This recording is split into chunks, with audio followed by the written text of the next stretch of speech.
Welcome to the Bridging the Generation podcast. I am your host, Malak Arik, and today I have a legend here on the platform. I'm talking about hip-hop royalty. This brother is the first prominent rapper to emerge out of the famous Marcy projects. He played a very instrumental and influential in the early stages of Jay-Z's career. He was the first rapper to sign to EMI Capital. Through the years, he worked alongside artists such as, Jay-Z, of course, the OJs, P. Diddy, Sauce Money, MOP, Group Home. I mean, the list goes on and on. So with all that said, it is an honor and a pleasure to introduce the father of the triplet flow, the originator, hip-hop pioneer, the one, the only, Jaz-O. Let's go.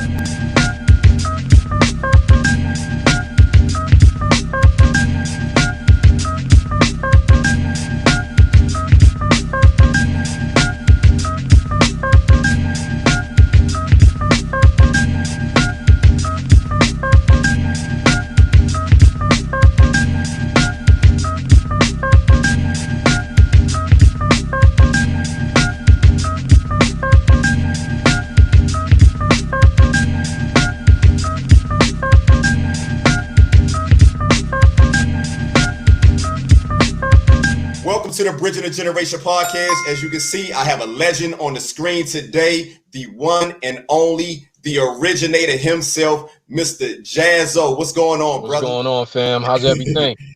Man, I'm good, man. It's a pleasure, man, to have you here on the platform, taking time out of your busy schedule to chop it up with us here at Bridging the Generation podcast, man. I appreciate it. Nah, no doubt. With everything going on, man, again, how you maintaining, man? You looking good, brother? Oh, thank you. I appreciate it, man. Checks in the mail. You know what I'm saying? I keep it the same, man. I stay the same, as far as my temperament, as far as I stay out the way. I adjust to any changes in the environment, physically and spiritually. And just keep it moving. It's so important. I don't let any of these things stop what I'm doing. Sometimes you just have to modify and adjust to how things are happening. No doubt. So I mean, I'm great. I feel good. I'm grateful. And busting some new moves, and just staying fit, and it's nothing else to do. Nah, I feel you, brother. Like I said, man, you the OG, man, and I was about to get into that diet, man, because you look pretty much the same, man, from back in the day, bro. Yeah. I'm looking at, I got the album coming in front of me, man. I'm like, damn, like you probably look like maybe 10 years older. I appreciate that, man, and I'm thankful, And I'm not ashamed to say that there was a time in between then and now where I didn't enjoy the greatest of health, and a lot of it had to do with things such as like stress. Stress. Right. Let me tell you something, man. Stress. When they say stress kills, it is not a game, man. It will bring you down. So you have to have a certain mind state. Sometimes, regardless of your mind state, you have to even fortify with even more strength to endure certain situations. And always just have in your mind that regardless of any events that befall you, that there's a time when that's over with, and the beginning of it being over with is you being self-motivated and just pushing on. No doubt. Nah, I respect that, man. I can't refute anything that you just said, man. And you're right about that. Stress kills, man. I've heard that, many times. Yes, indeed.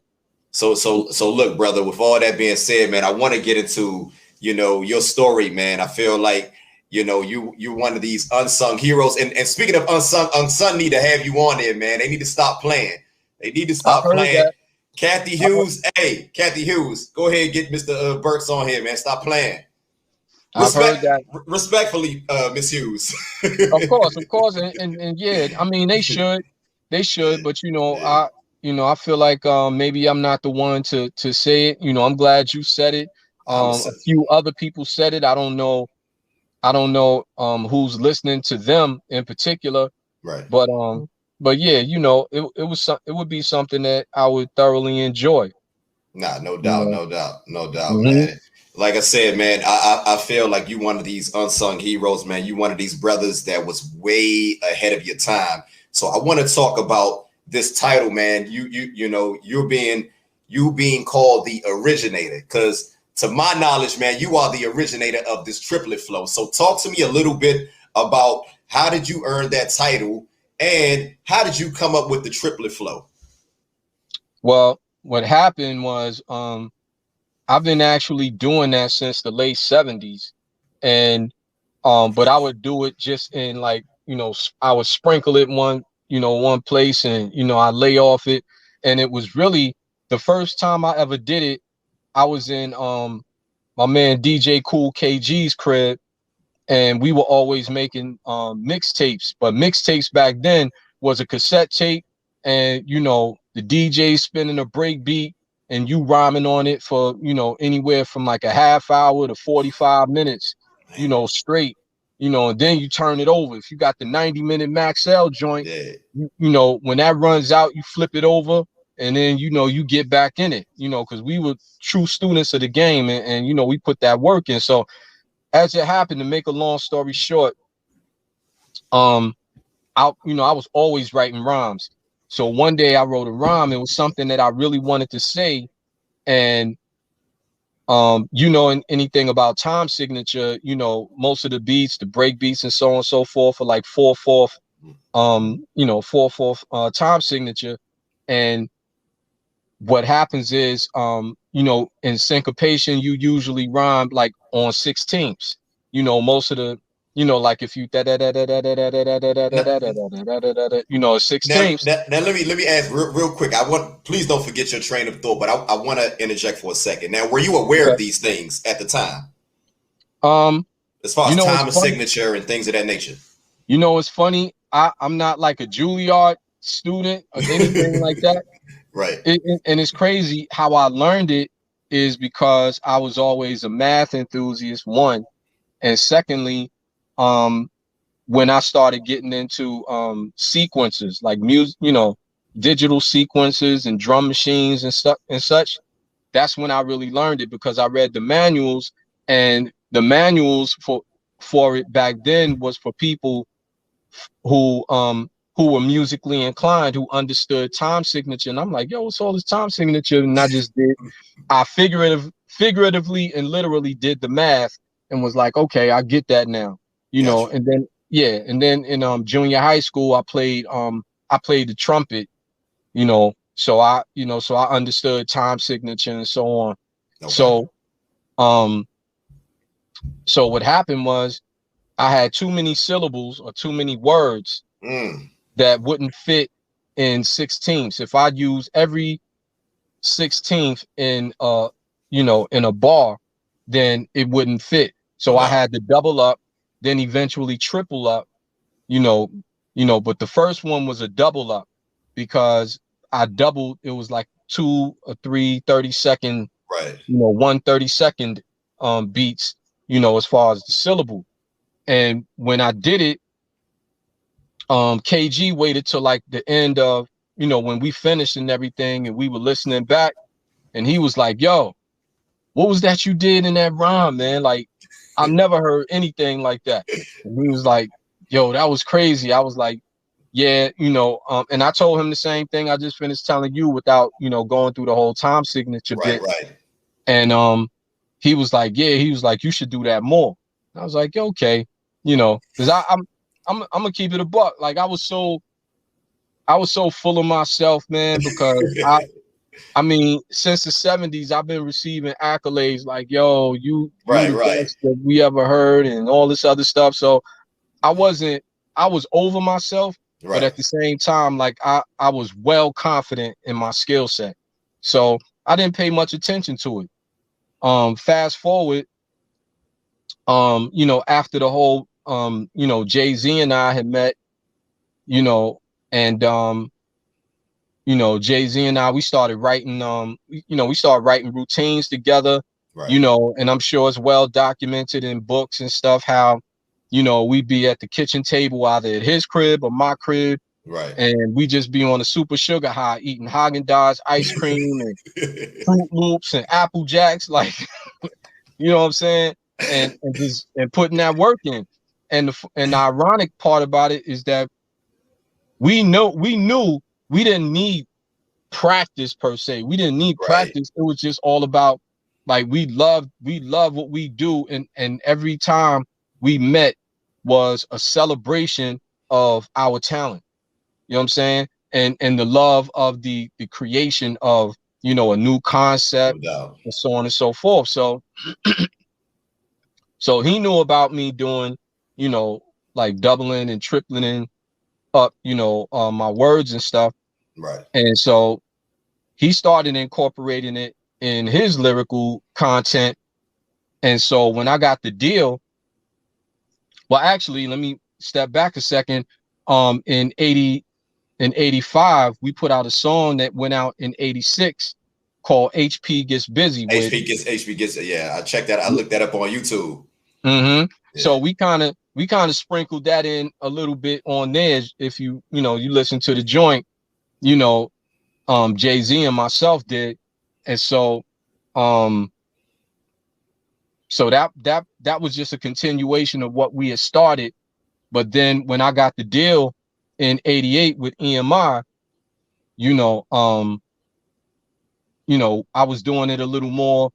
Jay-Z didn't really rhyme on that first album. You know, coming up, what was your some of your earliest influences as far as music? Oh man, when you're talking about the Motown stuff of the late 60s to through the 70s, you know, as far as like the Jackson 5, Stevie Wonder,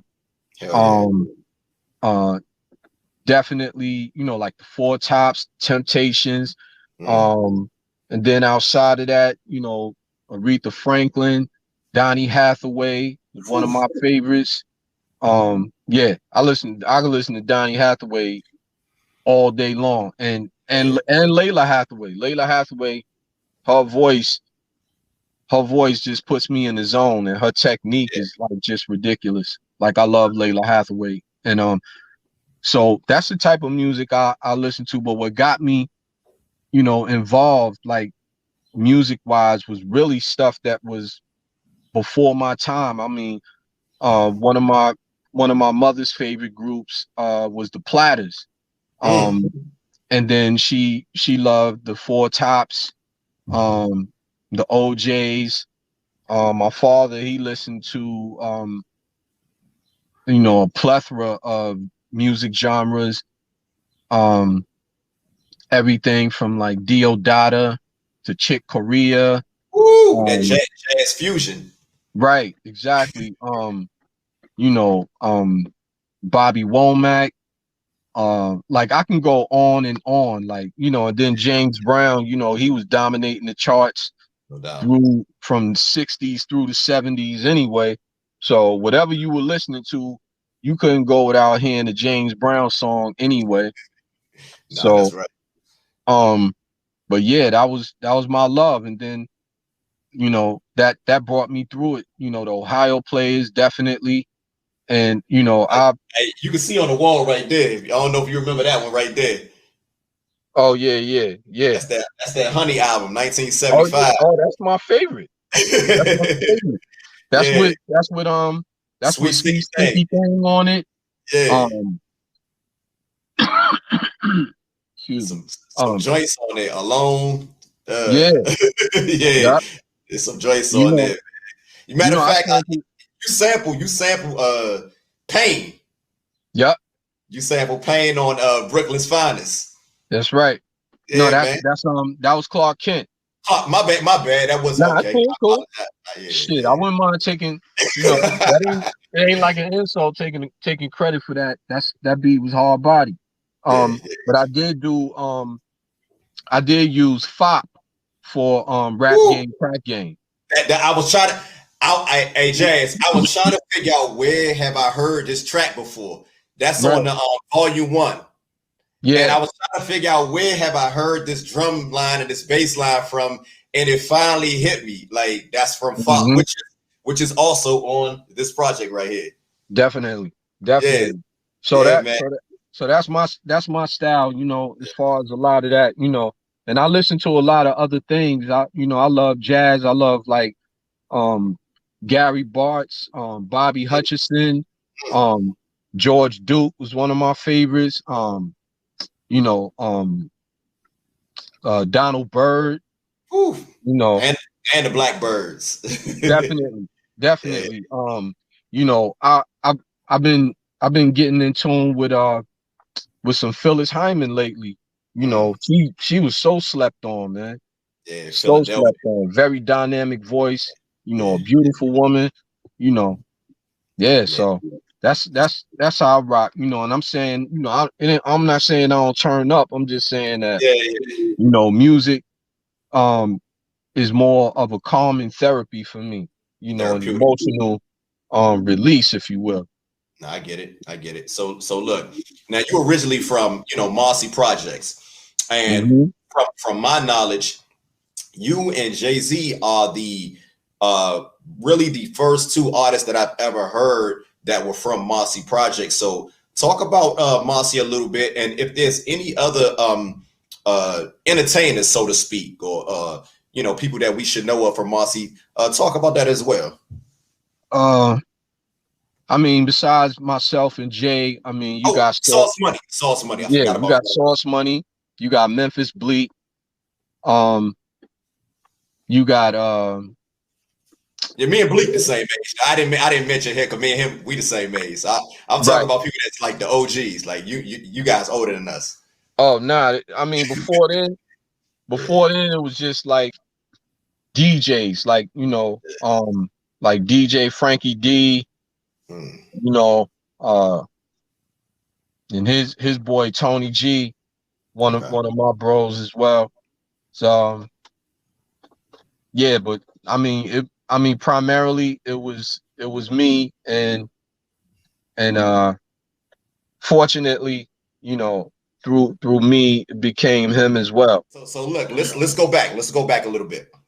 You Okay. know, I want to know your story as far as like when did you get into hip hop? Because you were OG in this game, and hip hop was created in the Bronx. So how did hip hop go from the Bronx and into go from the Bronx and into your doorstep? That's a very good question Thank that a you. lot of people don't touch on. Um, so let's go back to like 77, 78. Mm-hmm. Um, my god brother who lived in my building, may he rest in power, Eric Oliver.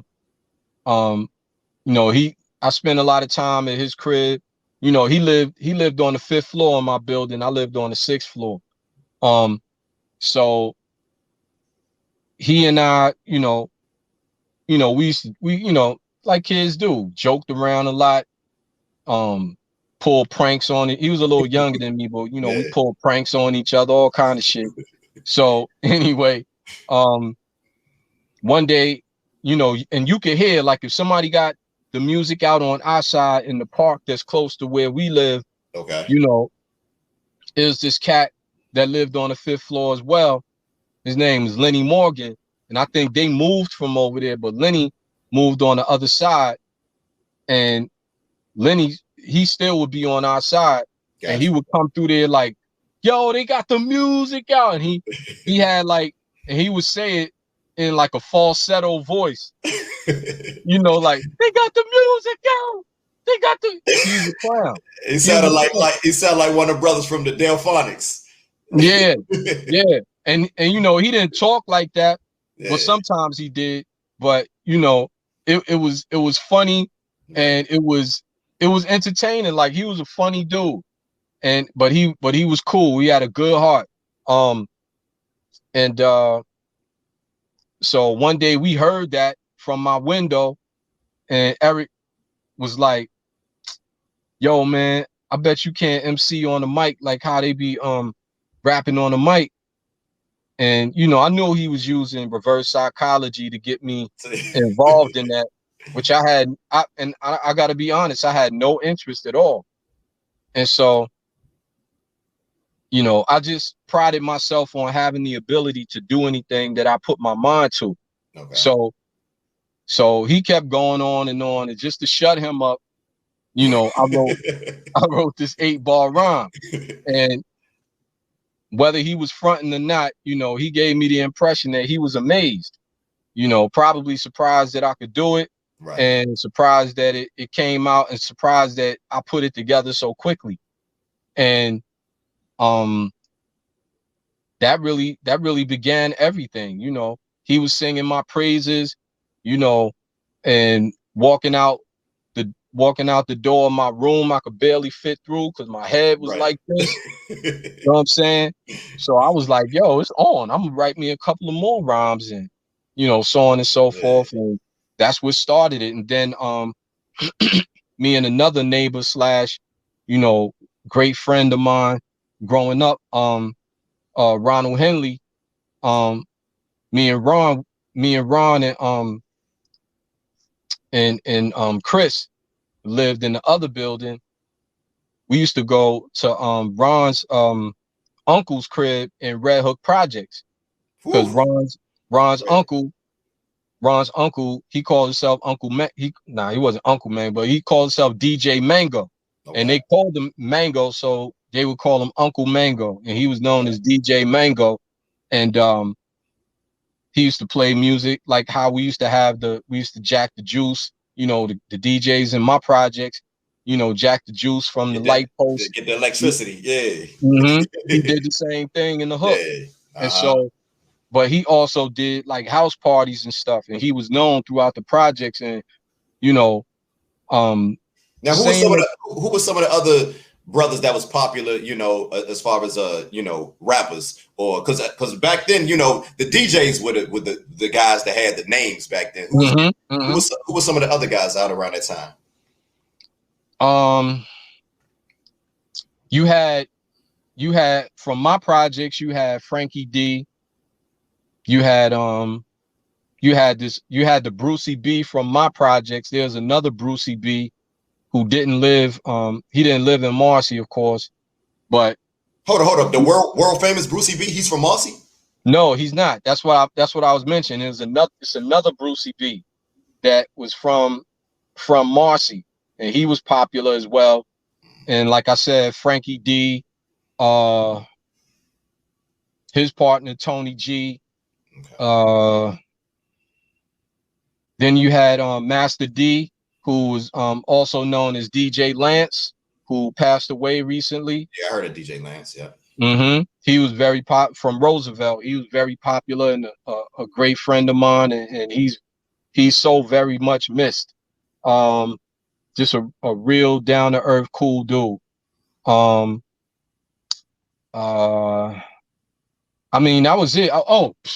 I mean, from Brooklyn, you're talking about like a plethora of DJs, but one of the most. Oh, and then you had DJ Erie from Marcy, and he was mostly known for like he sort of carried the torch alongside and then a little bit after Frankie D.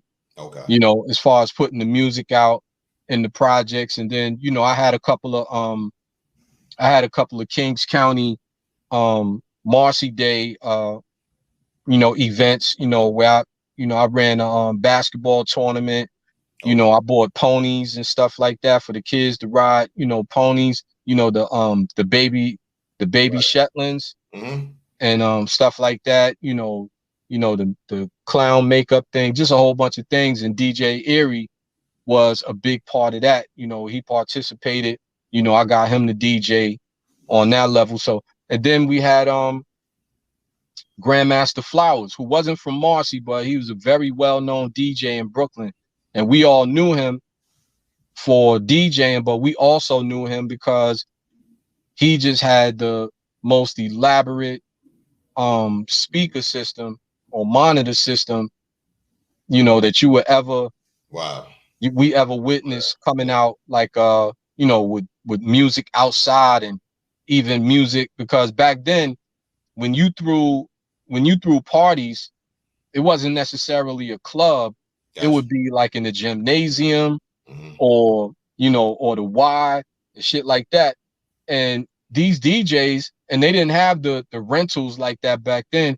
You know, these DJs, they had their own setup. I mean, they had their own ASTs and so on and so forth. The you know the Super Serwin Vegas and all that shit. Ooh, said Serwin And Vegas. Sheesh. exactly.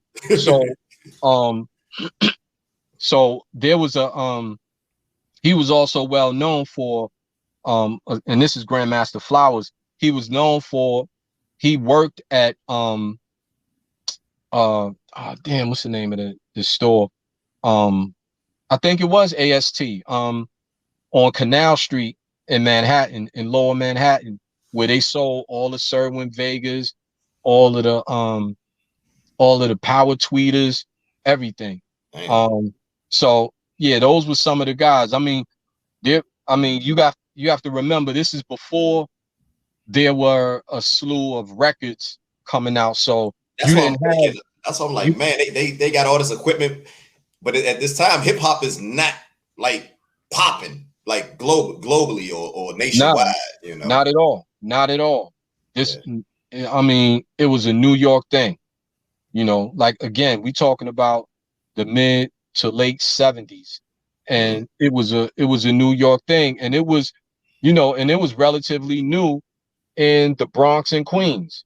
And you know, that big thing over like who was first and so on and so forth, you know, that's another story. But but so those were some of the guys. And of course there were others. They may not come to mind right now, but you know, nothing but love to all of them and their contribution to, you know, what we have today, and that they are definitely a piece to that puzzle. No doubt, no doubt. Now during this time, you know, when hip hop really was, you know, when it was being founded, did you ever realize that this is something that you wanted to do as far as you know, a career, or did you ever feel like hip hop would be global? You know, you was there from the beginning. And when I get an artist like yourself, man, that who remember this time, you know, I have to ask you guys that question, man, because I wasn't around during this time. No doubt, no doubt. And the crazy part about it is there was no career opportunity with hip hop. That wasn't even called hip hop back then. It was, you know, it was called B-boy, and then, you know, uptown and in Brooklyn it was just called DJing and rocking the mic. Okay. You know, and that's what a lot of people don't understand, and there aren't enough people around to shine light on that and document that, you know. So we doing it right now. You know what I'm saying? There's still cats around who were there doing it, you know, before me. I mean, when you talk about my indirect mentor, Grandmaster Kaz, because when I heard him, that's what really set the bar for me. I was like, yo, his cadence, vocal projection, and he sang as well. I was like, yo, this is where I'm going with it. When I started, you know, like when I got to high school and I started taking it seriously. Okay. So, yeah, I mean, so you talking about this thing that was called B-Boy Uptown, right, and was just called DJing and rocking the mic, you know, in Brooklyn and a lot of other places. Now look, was there a particular song that stuck out to you that made you realize, like, you know what, this is something that, you know, it can be bigger, but let me see if I'm good enough to duplicate what these guys are doing, you know? Was there a particular song that just stood out and made you go from being on the sideline to now being to want to be a participant?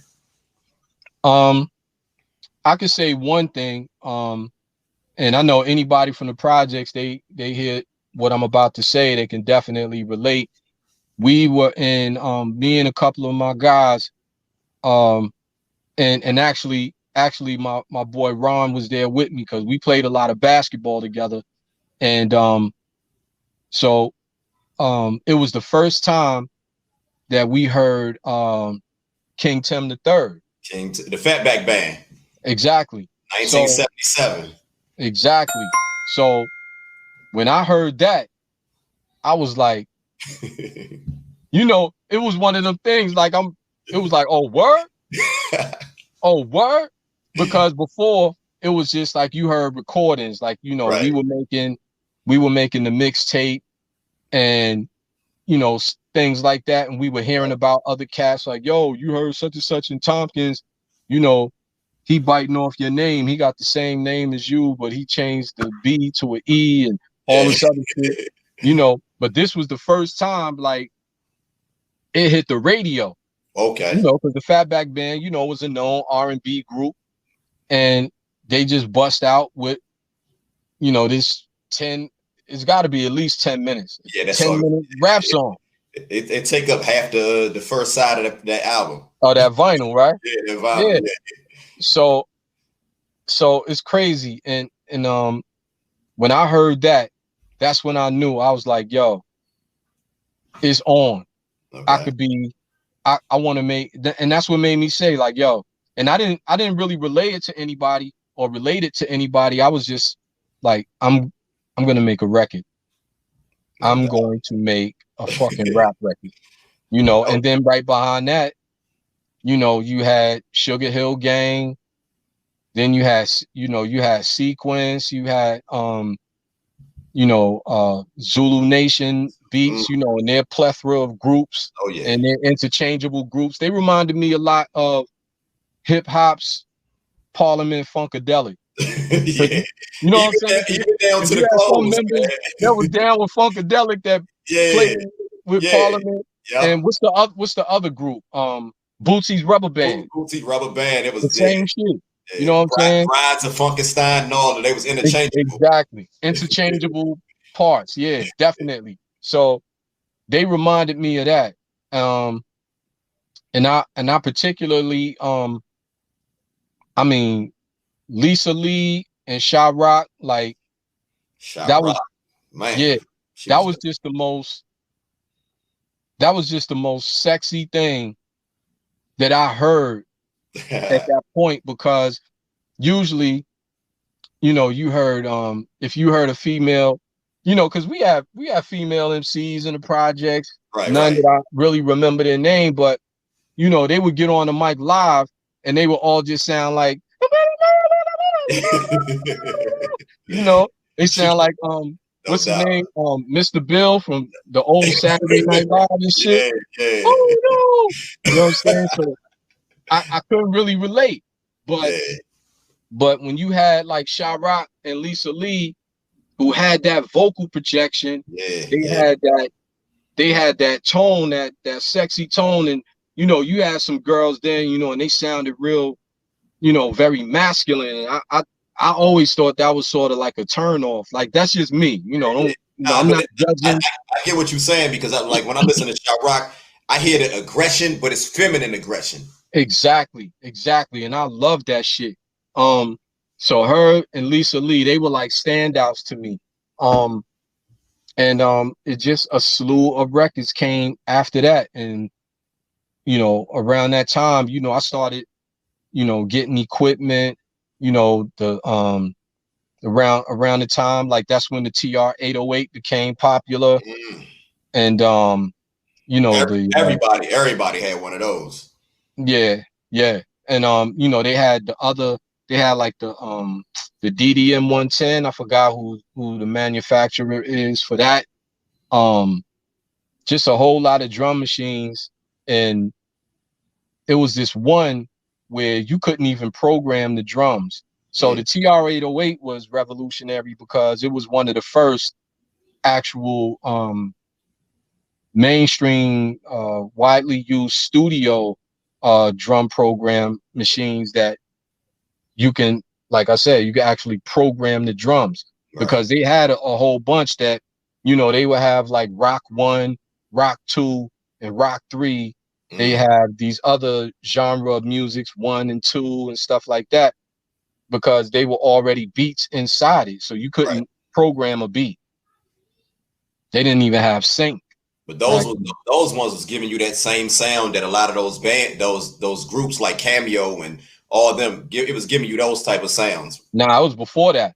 Before that? Before that, because you couldn't program the beat. Okay. It was presets. Ooh. The whole sequence was just a loop preset, and you press that one button, and that's what it's gonna play until you press another button. Okay.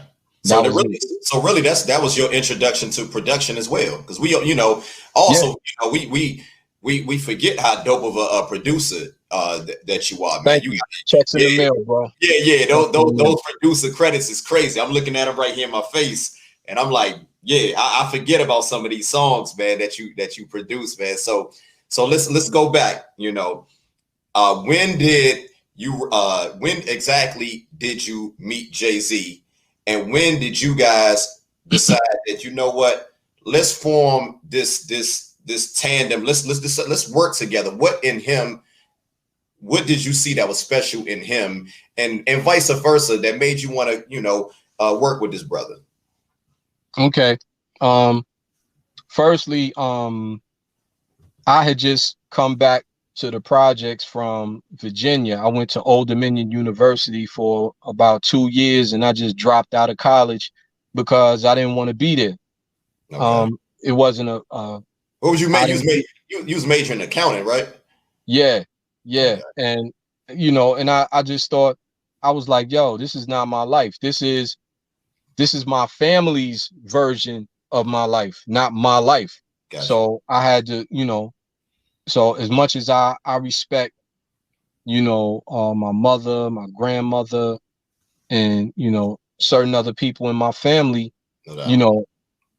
my greatest display of respect for them is to be sincere and have integrity and say, look, this is not what I choose to do, and I'd be doing you a greater disservice by, just rolling all the way out, going the distance with this thing, and my heart is not in it. Yeah. It's gonna be toxic for me, and at the end of the day, as much as I love them dearly, this is my life. You know what I'm saying? So I came back to Brooklyn, was in Marcy, and when I got back, when people got wind of me coming back, because mind you, not to be bragging or nothing, but I was already an MC legend before I even went off to school, because I've been doing this since I was 13. Yeah. 13 years old. So, but let me, you know what? I gotta stop you for a second. Please don't forget you, because what you about to say, I need to hear this. But I'm thinking about your rhyme style. Now, when you was rhyming like that, what was the like? You were so ahead of your time. Like I'm looking at the style of the of rappers that was out around that time, like the Furious Five and Curtis Blow. Like I'm thinking, did you ever feel the need to want to switch your style up? Because these guys are getting records. Curtis Blow, he's with Polygram, Mercury, I believe. Right. And did you ever feel the need to, like, man, I don't know, man. Like everybody's saying I'm dope, man, but these guys are the ones that's getting signed, So talk about that. I never worried about that, because number one, due to my lack of knowledge of how the music industry worked, and two, it wasn't the groundwork that's been laid that that created the business model for the marketing, promotion, and distribution of hip hop music back then was in its infant stages. So so I sort of prided myself, of course, in the beginning, I had to, and a lot of people won't admit this, but I had to take what I deemed the best things from certain elements of different MCs that I heard, and I'm like, yo, that's something. Oh, I can do any of this stuff, but let's let him keep that. This, I'm not gonna jack his style, but I'm gonna put my signature on the technique that he's using and incorporate it with my repertoire. You know what I'm saying? Into my repertoire. And for for the first couple of years, I was just following the status quo. But I also, That's crazy because I don't know of you doing any other style other than your style. Like yeah, well, you got to start somewhere, man. yeah, And then as I became more seasoned, and it's funny I say seasoned, I was still a teenager, and as I became more seasoned, I sort of worked my way into my own groove. It's like, yo, I can do this, I can do that, I can do this, and then that's when the things come to you, like the universe. You call out to the universe and they answer, like that fateful time when I wrote that rhyme and I had to double up on words. So these things happen, they seem haphazard, but these things happen for a reason. And sometimes it takes maybe up until now to find out the reason. yeah, And like, to answer what you were saying earlier, did I ever imagine that this would pan out to become what it has become today? And I was like, no, I had no idea.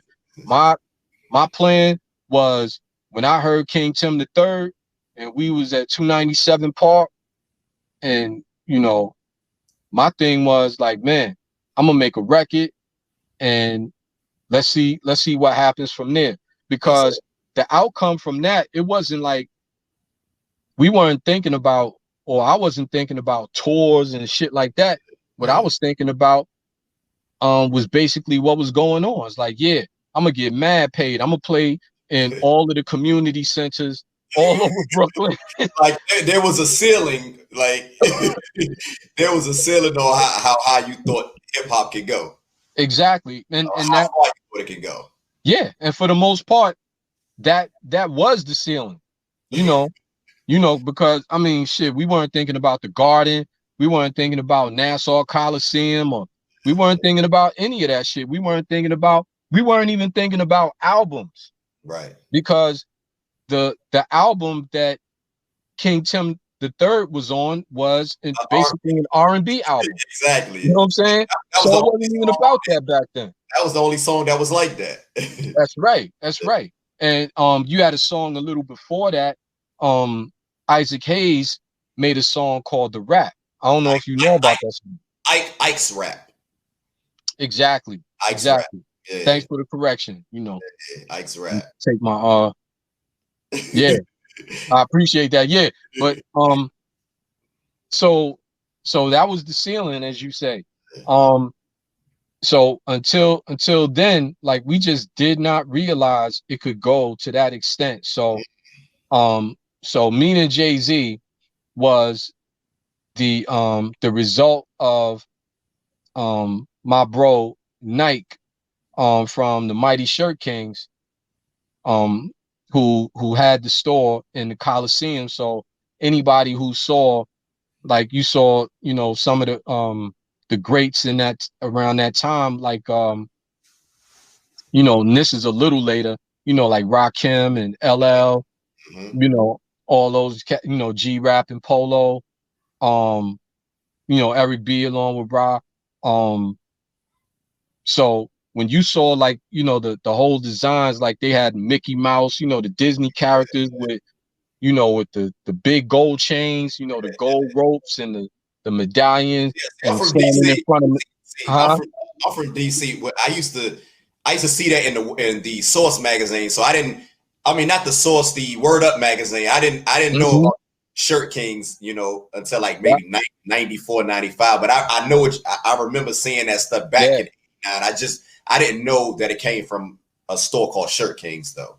Yeah, it was the Mighty Shirt Kings. Yup, and that was my bro Nike. So incidentally, Nike lived around the same way as Jay-Z, who then was called Shawnee D, and Nike and somebody else, they were having like a discussion about, like, because they were raving about Jay, and Nike was like, now what was he going? What was he going by? What name was he going by at the time? Shawnee D, and it was kind of up in the air too. because, you know, sometimes you use Shawnee D, and, you know, he was, and that was sort of like the miraculous part about it. Like, he probably had maybe about, like at the time we met, he probably had about four or five rhymes in his repertoire. You know what I'm saying? So he was fresh. He was fresh in it. Right. So, and already receiving accolades like that was, you know, phenomenal. Right. So basically, as it so happened, Nike, you know, rebutted and was like, nah, yo, I heard Jazz just came back home. Ain't nobody better than Jazz. So they were like, word. So you know what came next. He's like, all right, let's bring them together and see what pops. Okay. So we all met in the lane on my side. The lane on the other side, where Jay lives, is more famous for a whole lot of other things, you know. But this was the lane on my side. Yeah, we talking Marcy projects right now. Yeah, we talking Marcy P's. Yup. So we met in the lane. The Nike introduced us, and so, you know, Nike was like, yo, you know, he was about getting right to it. He's like, yo, what's up? We all just standing here like, yo, who gonna go first? You know what I'm saying? You can remember it like it was yesterday, huh? Yeah, man. Yeah. I mean, some things, man, I may have a fucking Geritol moment or something, but I mean, not really. I remember a lot of things. I have selective memory, but when I need it, it'll pop back up. So they were like, well, who gonna kick it off first? And you know, me and Jay was looking at each other, and, you know, they were looking at us, and, you know, I was like, man, I was too good to not be reckless. Jay was a bit, you know what I'm saying? Jay was a bit more strategic. He was like, nah, let me see what the fuck I'm dealing with before I go in. You know what I'm saying? Me, I was like, you know, that's where I was in my head. I was like, nigga, I'm so great. Like, ain't nobody outdoing me. It's just not gonna happen. Right, so right. It didn't. So as it turned out, it didn't turn out to be, you know, that battle climate, you know, where we talking about each other. It's like, nah, you know, it's just like it's a poker game. You know what I'm saying? We're gonna show each other's hand, you know, and simple as that. So I let loose some bars, and you know the oohs and the ahs, and then, you know, and then Jay let loose some bars and the oohs and the ahs. Gotcha. And I was like, and when I heard him, I didn't react on the outside, but on the inside, I was like, yo, had the poker face. You know, this nigga, yeah. I was like, yo, this nigga is the first person that ever reminded me, as far as vocal projection and cadence, of myself. Yeah. You know what I'm saying? Because he spit his verbiage with eloquence. He spit it with precision and maturity. The things that I always like, you know, you don't need it now because of technology. You got auto tune, you got you got wave files, and you can you can edit Pro Tools and everything else. You can move your vocals, and you know, so but back then there was none of that. So, and then it wasn't even about the studio for us. We were writing rhymes, and so after that, we got together. We just started writing routines, everything else. And a lot of people, you know, back then, you know, it's like, yo, where your little son at? And I used to let them know. I was like, look, man, I see him as like my little brother, but he ain't my son. You know what I'm saying? I never wanted him to be seen like that, because I ain't want none of my people to be trying to send a nigga to the store and shit like that. You know what I'm saying? Yeah. You know, some of that son doula shit. You know, so I made them respect him like you got to respect him as an equal. And not saying that he couldn't do it on his own. I'm just saying he didn't have to do it because I was there. So basically, that's where it started. We started writing, so on and so forth. He started picking up that I was doing this style that was different than what anybody else was doing. Yeah. So then we fast forward to like HP Gets Busy, and which came out in 86. Then we then by like 87, I got a single deal with Tommy Boy, for singing. I had this song called I'm in Love. You can find it on YouTube. Okay.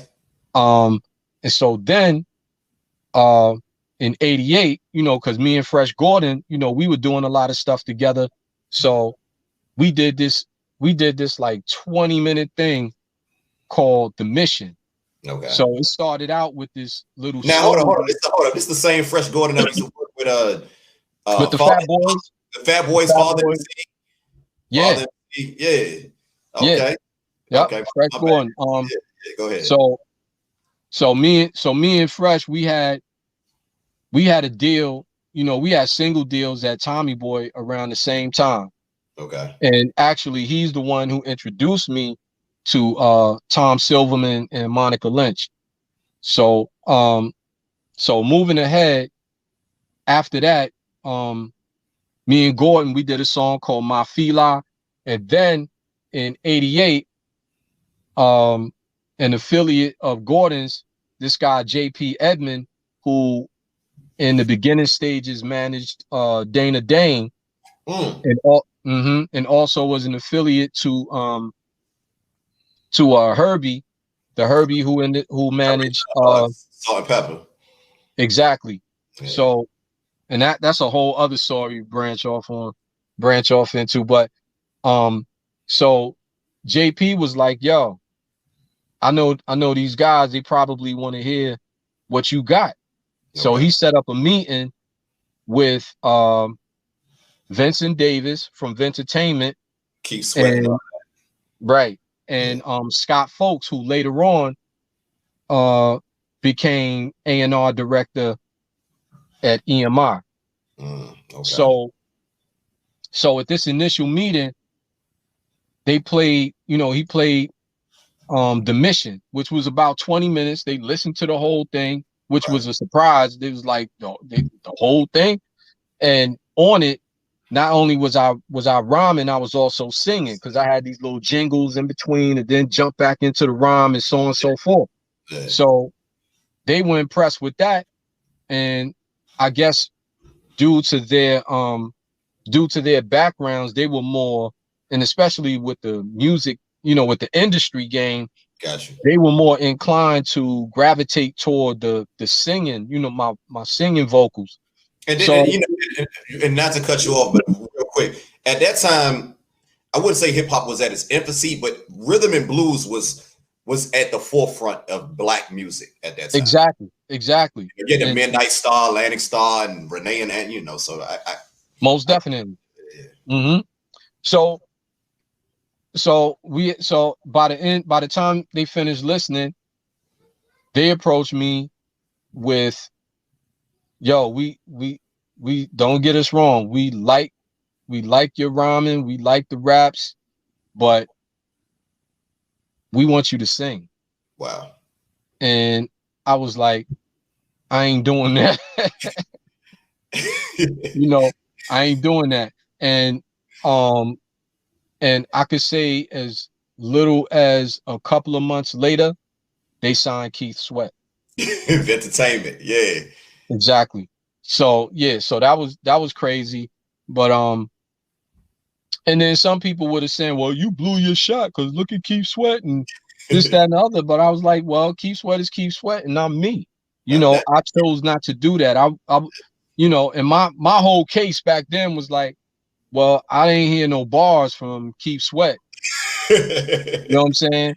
Yeah. And all gratitude and and appreciation for Keith Sweat and his contribution to the music game, Yeah. So I didn't see it as a loss. So anyway,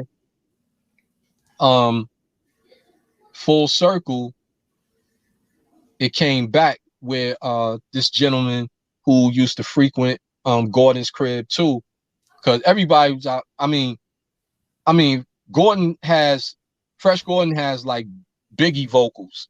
He got Dana Dane vocals, my old vocals. Like that was like a centerpiece. Wow. And it was his crib. It wasn't like all laid out super studio and shit like that. But everybody knew that if you wanted to beat, where's Fresh from? Where's he from? He's from Brooklyn. He's from he's from Bed-Stuy. Okay. He's not from Marcy, but you know, he's from Bed-Stuy. Okay. Mm-hmm. Okay. So here we are, you know, like you said, when you and Jay-Z were working together.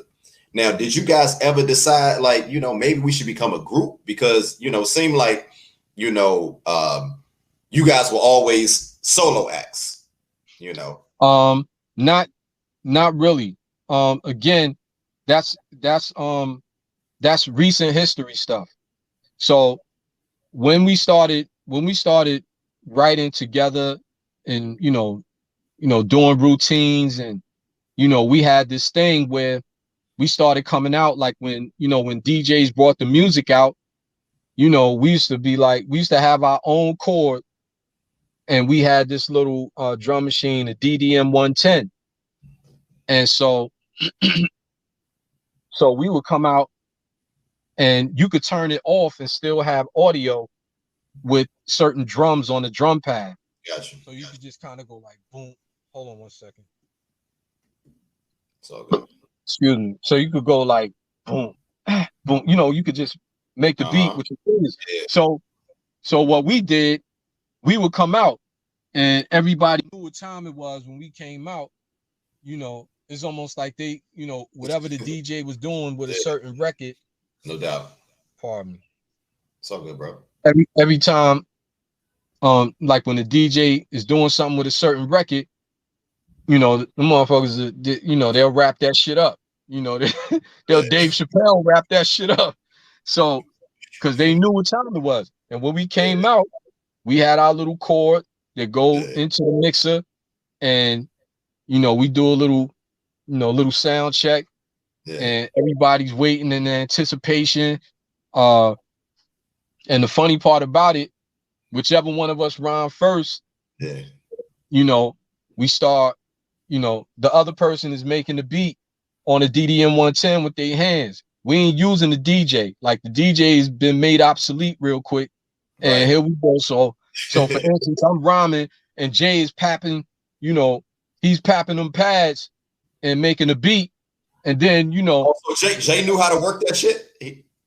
I'm not taking nothing away from him, but anybody could work it. Like if you knew that this button is the kick drum, and you knew this button was the snare, I mean, you know, boom, boom, you know what I'm saying? So so for instance, like I'm rhyming, you know, and I'll be like, you know, well, he's the you know, and I finish my rhyme. He's the MC man with the most finesse. Come on, Jay-Z, you do what you do better. And the whole while, do what you do best. And he handed me the drum machine, and I'm handing him the mic. And then, you know, because we trying to keep it where like nobody loses a step, or they don't lose their vibe. So come on, Jay-Z, do what you do best. Why y'all didn't get a DJ? Why y'all ain't have a DJ? Why y'all didn't want to get it, you know, like have a DJ like Run DMC? Because I mean, we had DJs at our disposal, but that was just a part of our thing. Okay, I got you. It's like we ain't trying to waste time to have like, yo, have the crowd waiting, like, yo, put this song on. Yo, then put this song on. It's like, no, we got a beat. And that's all we wanted everybody to focus on was our lyrics, not necessarily like, oh, they killed I Can't Stop, and so on and so forth.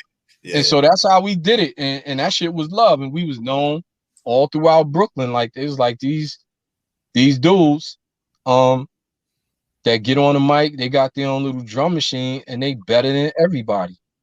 Okay. And I'm not saying that to brag. I'm saying man, talk your shit, man. These are facts. And you know, we have so many people that can attest to what I'm saying right now. And they may not have the platform such as I to, you know, to make it known and to have it documented. So, you know, I'm gonna speak that speak. Nah, I feel you, brother. I feel you. So around this time, like you said, Jay-Z was going by Shawnee D. What No, were by this time he was Jay-Z. now? A lot of us, you know, we hear a lot of through Jay-Z's lyrics, a lot of tales, you know, from of the streets, and you know. But what I want to know is, you know, how was it being around this brother and yourself as well? How was it, you guys, you know, being involved in the streets, but also, you know, writing rhymes? How did you guys balance that? Oh man, it was nothing. It's really about, you know, I mean, when you're younger, it's just what you do. Like we would there wasn't enough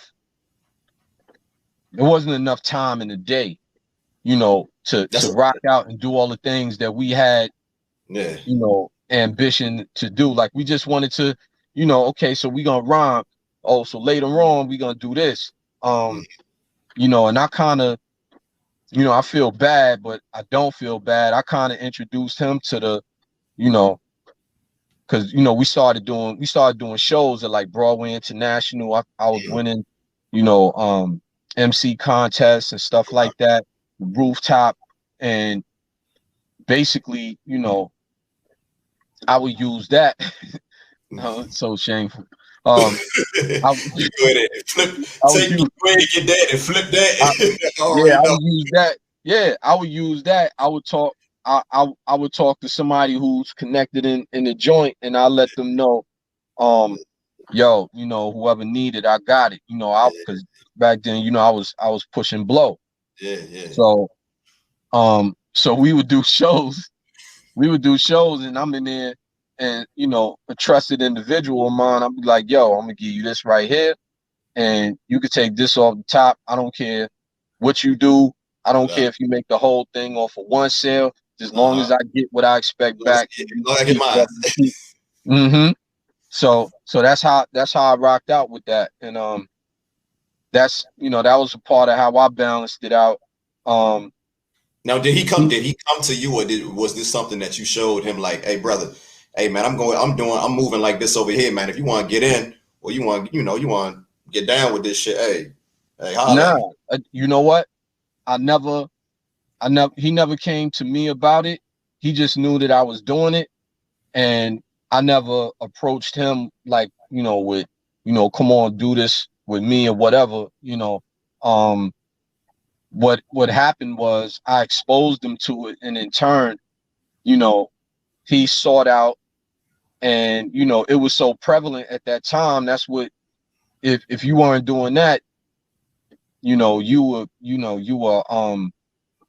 going to college or going to the league, you know, or something like that.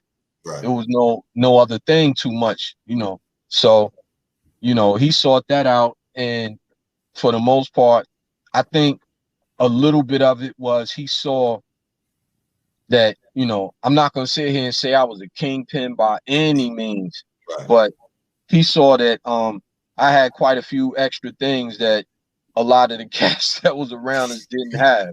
You know what I'm saying? So I'm looking at that chain on that first album cover, man. That shit had to weigh at least about 15 pounds. yeah, we were all right. We were all right. But by that time, to be honest with you, by that time, Jay had his own things going on, you know, with that was around the times of you know, different times. I don't want to talk about it. But Right. Right. yeah, so around that time he was, you know, he was establishing himself, and um ironically, I was shopping, or I was pitching to him about staying in music, because he was getting, you know, so deeply involved with that game. I was like, yo, man, I just got a deal, and you know, they sending me to London. Now, You when you know, I got the got deal, now real quick, when you got the deal, did you wash your hands with the game? You was like, man, I'm done with this shit. for the most part, yeah. Yeah. Because from that, and then I sort of washed my hands a little before that, because, you know, I just had an issue with it. And I know the truth of the matter is like, regardless of whether I drop it or not, you know, there's still a market for it. So if they don't get it from me, they're gonna get it from somewhere else. But Somebody my else. thing was they don't have to get it from me anymore. Right. So I pursued that because I saw the signs. I saw like a lot of connections I had. They were connected with the music. People that were doing stuff like even like just on my skill set, like I got the attention of a lot of other individuals who. Now we know you as Jazzo, but prior to being Jazzo, you was the Jazz. Now what? Now and it probably was a name before that. I don't know. Oh yeah, it's two names before that. Yeah. So talk about the. Yeah, I want to start with the Jazz. Like talk to because your original your government is Jonathan Burks. So talk to me about like how did you come up with the name the Jazz, which eventually led to Jazzo. Okay. Well, it was evolutionary, like because when we talk about the projects and I was 13 and all that shit, Yeah. I was just they was like, everybody got a MC name. So what's your MC name gonna be? And I was like, I didn't really give a fuck about that until until my head got bigger and people started, admiring what I do. And I I was need like, one yo, now. I need a yeah, name now. yeah. So now I gotta start marketing. I gotta be more market wise. So as it so happens, in the beginning, Yeah. I was Johnny B. You know what I'm saying? Johnny short, like because everybody called me Johnny because my father, called me Johnny short for Jonathan. Gotcha. And B, my last name is Burke. So I just figured that makes sense because I did want to be I did want to distinguish outside of or be more distinct outside of the average because everybody used D regardless of their last name because D, it just the phonetics, it just sounds harder like D. Right. Yeah. I'm Joey D, Yeah. all of that. But I was like, nah, I'm Johnny B because I was basically saying to myself and saying to the world, I'm not like the rest of y'all niggas. You know what I'm saying? That's So fact. that's You and, wasn't. oh, You so damn sure wasn't. But go ahead. so I started with that. As time went on, we talking like before, like at the end of my my junior high school career, I had a friend, longtime friend named William Foreman, and we knew each other since kindergarten. And of course we were in like 7th grade, 8th grade together and shit like that. So we used to, around that time, it was a thing to, like we used to mock the Italians. So how everybody says like, hey, yo, Bobo. You know what I'm Yeah. saying? Bobby instead of Bobby is old Bobo. Right. Fred was Fredo. Rock Shit is like that. Rocco. Yeah, right. Way to go, Rocco. You know what I'm saying? So and this precedes and this is the prequel to my present name. So I was called, I had evolved from Johnny B to Jazz Master B.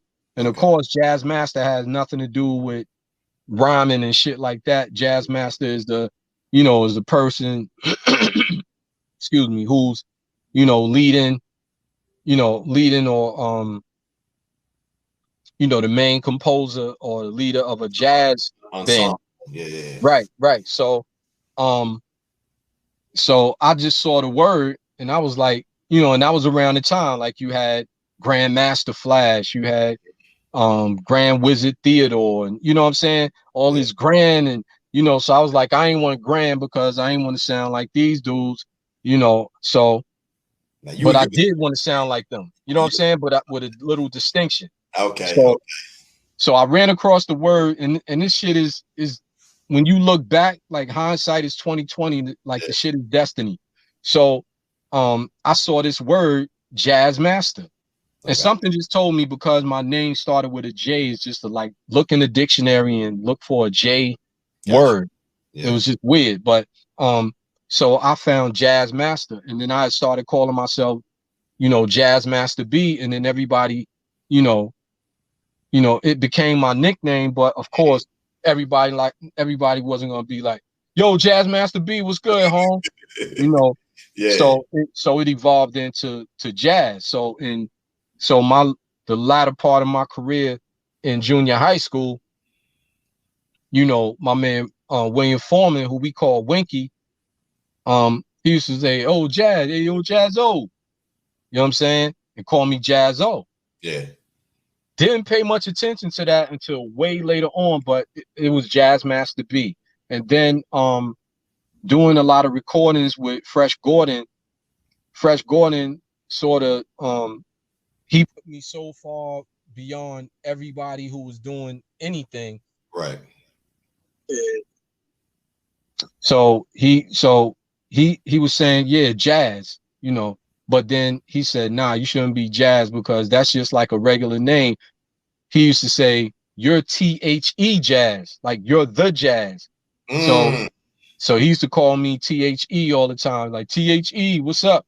Because he knew what time it was, because not only was I, you know, we making songs, you know, like rap songs or hip hop songs, we were making R&B songs. Right. I got you. I've been talking like crazy the last 2 minutes. I'm sorry, brother. Nah, it ain't shit. This you know, this is what it is. Yeah. So as it so happened, when I got the Tommy Boy deal, I was known as the Jazz. So in '88, when that deal came about, full circle, segueing back to the an EMI meeting, a gentleman named who used to frequent Gordon's crib named Marlon Prescott. Okay. He was like, yo, I want to set up a meeting with these guys who can get us in with a major record label and this, that, and the other. And I was like, all right, I'll bite. So the meeting was with, first it was with this the second guy who ever managed me, this guy Stan Poses. Okay. Then so he said they were negotiating a meeting, for this record label, who later on, of course, I found out it was EMI. Now, EMI was a subsidiary of Capitol, I believe, right? You could say that, but in all actuality, they were sibling labels. So it wasn't like Capitol was it, and then it was EMI. They were sibling labels. I got you. So, you know, so as it turned out, I walk into the meeting, and guess who I see? Scott Folks. Scott Folks is the director of A&R for Black music, what they call Black music, not urban music back then, but Black music, up at EMI. So remember, that was one of the same guys who was in the meeting with Vincent Davis. So we come full circle and we're laughing. And then he's like, man, so he's basically talking to me like, yeah, motherfucker, you got your way, huh? You got your way. And I'm like, yeah, you motherfucking right. Yeah. Y'all want me to be singing, but I'm gonna do what I do. Yeah. And the thing is, of course, we weren't as aware of it as we were or as we are now. Right. You know, then as we are now. But, you know, you don't have to confine yourself like, oh, I'm a rapper, you know, because I mean, you see what these rap cats are doing now. You know, most of them can't sing, but, you know, technology is helping them out a lot. But that's all well and good, and you know, more power to them. But so we sat down, and 4 months later, that was the deal. EMI I put out the first album, Word to the Jazz. I was like, me and Jay, we were cronies. We were, like we were tight. Like, like the nigga would finish my sentence, so we'd say the same shit at the exact same time. Shit like that. Because I know, like, so as it turned out, I was like, yo. So they were like, well, who you gonna bring? We want to take you to London to record your album. And I was like, why London? He was like, well, we have these prominent producers, Brian Chuck New and Peter. I forgot Peter's last name.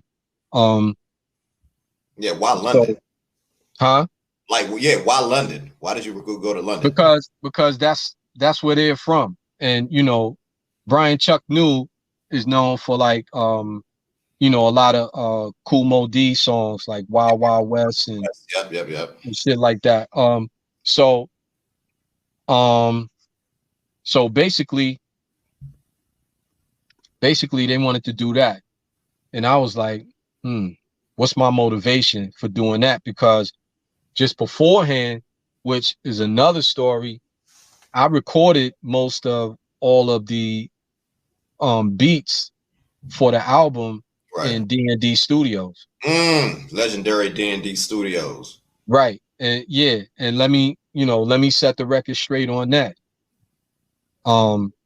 When they told me, they was like, well, we need you to go in the studio. They need like a roadmap, or a blueprint to follow. So I was like, all right, because I make beats. I do that. Now, what do you explain that? Why would they tell you that? Because they didn't have a clue. They didn't really know.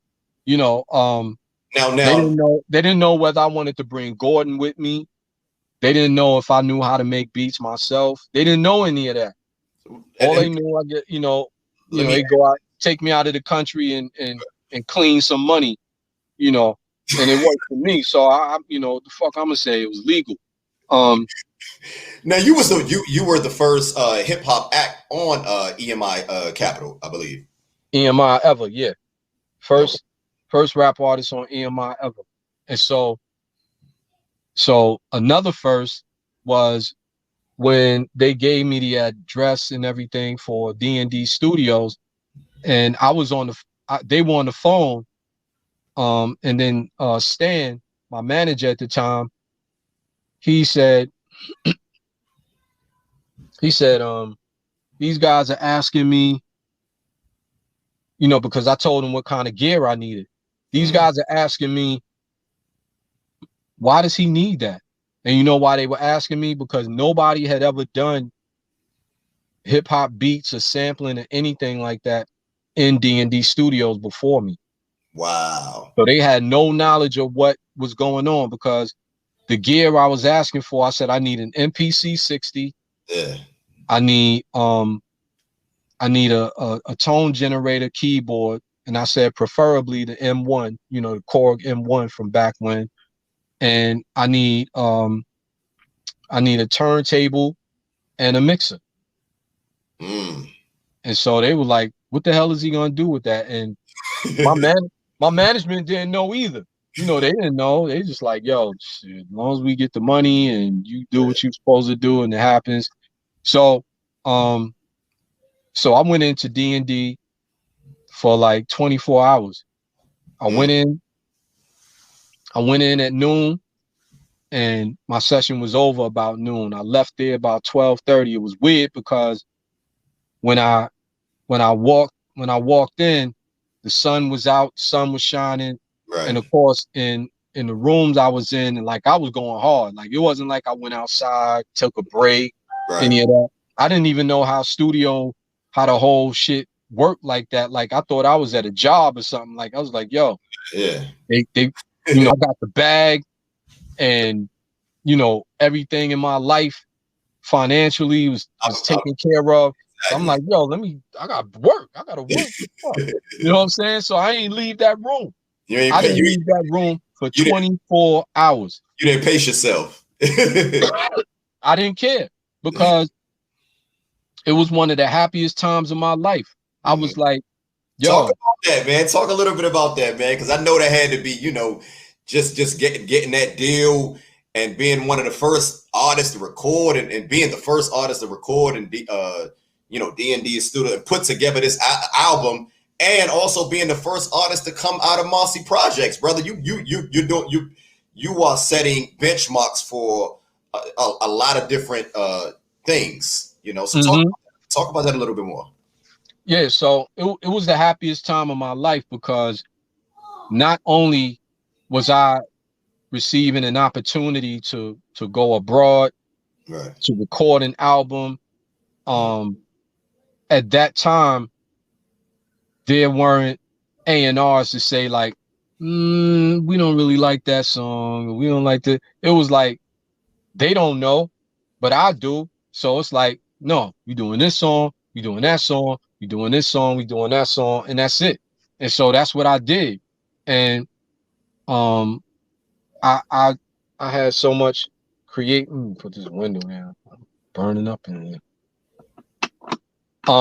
So much creative freedom that it was ridiculous. Now that first album, you produced, because I know I look at the credits and I see, you produced. How much of that first album did you produce? Because I know Chuck New, and Brian, they worked on it as well. So how much of that?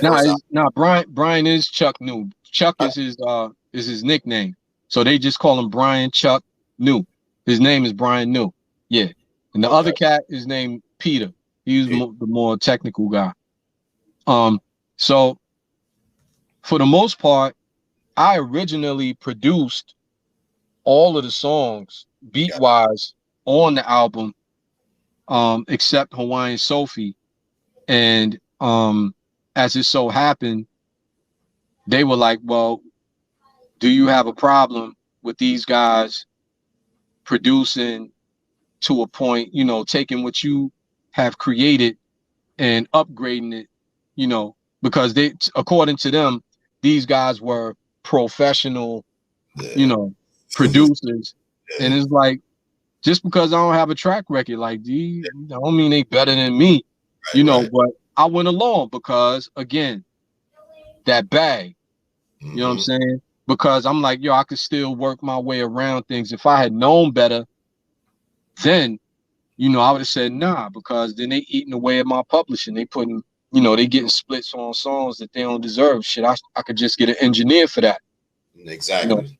So what happened.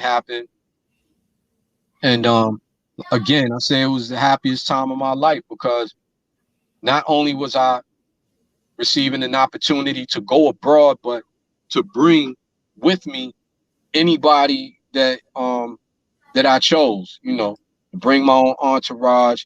The first on the list, of course, was Jay-Z. So Jay-Z was around the entire making of that first project? Yeah. Wow. So he had to be. I ain't know nobody else in London at that time. So we had a flat in the upscale part. I don't know where, but it's some upscale area in London. Yeah. And it was a good time because we were doing the same things we were always doing. We were writing, bullshitting around, and playing basketball. That's what we did and ate. Every Wednesday we used to go to this club / restaurant called the American Dream. And Wednesdays was the hot night. And we had dinner with like some notables, like anybody that was in town around that time, like Anita Baker, George, the late George Duke, may he rest in power. Yes. Keith Sweat, anybody of note that came into town, they came through there because the owner of the restaurant was from California. And, she told us, she was like, hey, whenever you're not working, Wednesday, come through, y'all got it. We didn't pay for food and the food was actually good. And So it was a great time because Right. all I look forward to were the things that most people who had a major record deal would enjoy. No So doubt. Now around this time, you was also, through my research, I learned that you was also working with a young Irv Gotti at this time as your DJ. yeah, Irv Gotti, Jay How, and I, yeah, yeah. Jay and I was introduced to Irv Gotti by our management, and that was because I had asked KG to come, like if he wanted to come to London. He was like, how long are you gonna be out there? It's like 2 months. You know what I'm saying? And then he was like, nah, I'll see you when you get back. I was like, all right, and I wasn't upset at him. I was upset at the fact that he didn't want to go. Now you talk about KG from Cool KG from the project that we used to make okay. the mixtapes. Okay. Yeah. So then like I said, my management introduced Jay and myself to Irv, who was DJ Irv back then. And we were like, we may have a problem with him because he's not going to be 18 yet. He's a kid. Right. So as it so happened, they just said, fuck it. They got permission and we all went to London. And so we were just having fun. I was recording, everything was cool. And when the album was completed, what was so crazy, I had an album release party in downtown London. Wow. And we were in a Cadillac Stretch, which was like having a Benz Stretch here back then. Yeah. So it was pretty ritzy. And that's when it hit me. That's when it hit me, and I got a little lightheaded. I was like, oh shit, yo, I'm on. I made it. Yeah, like even though there's a lot of road to travel, but I was like, yo, I'm on. Now, did it feel like it happened overnight, or because you put in a lot of work? A lot of us we see artists and it seems like they just pop up, they overnight sensation. But did it feel like it just happened overnight? Nah, because in the midst of all of that, I watched a lot of my contemporaries, blow up, get deals, not to the magnitude of my deal, but receive deals.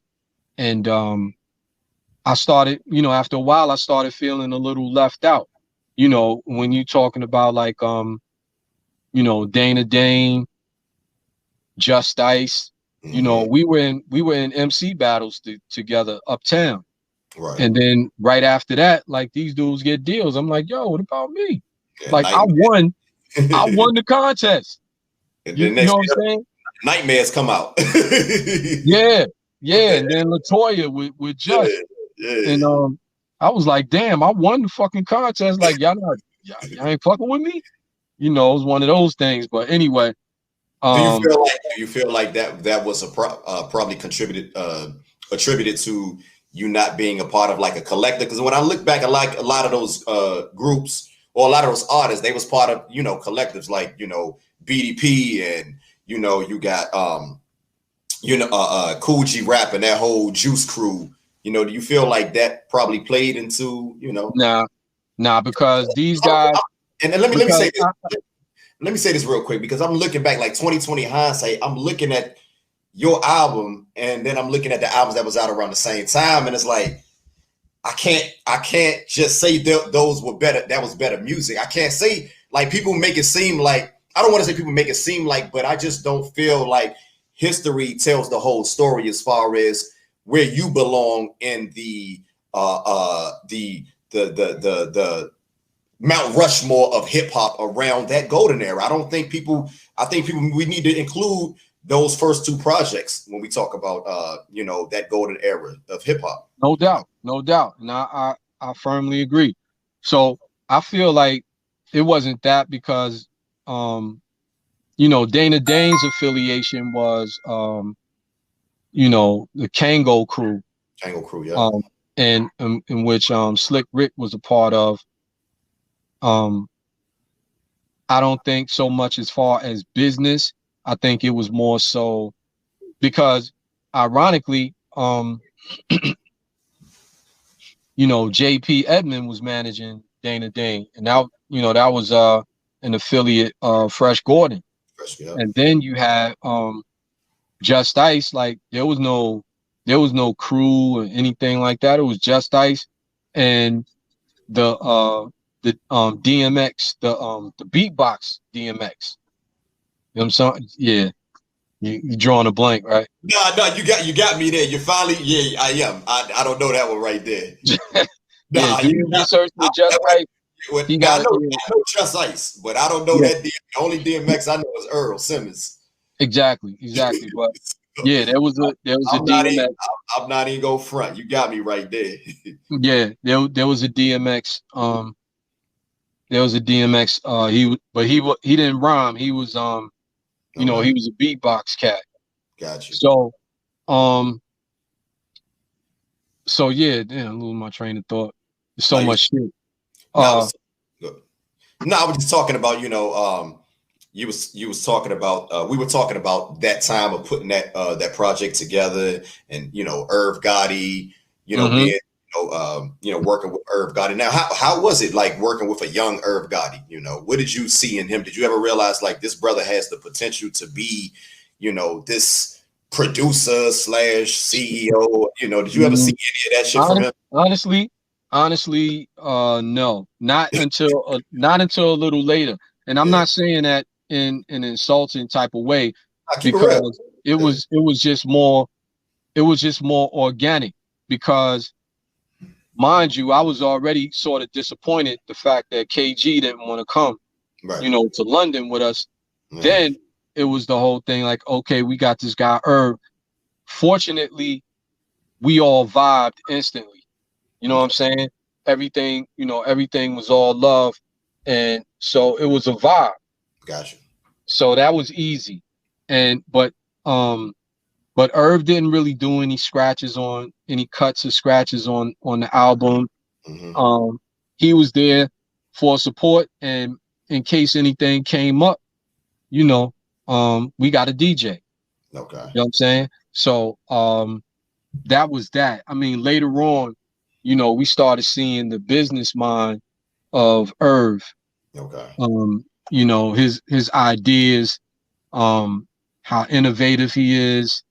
You know, we started seeing that, but initially, and he did it basically how you would expect to do it.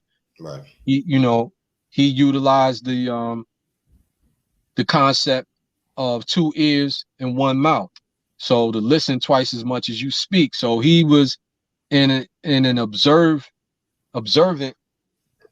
like a sponge. Right. He was just soaking up game. Yeah. So that was Irv's part for the most part. You know, he came out with us to play ball half of the time.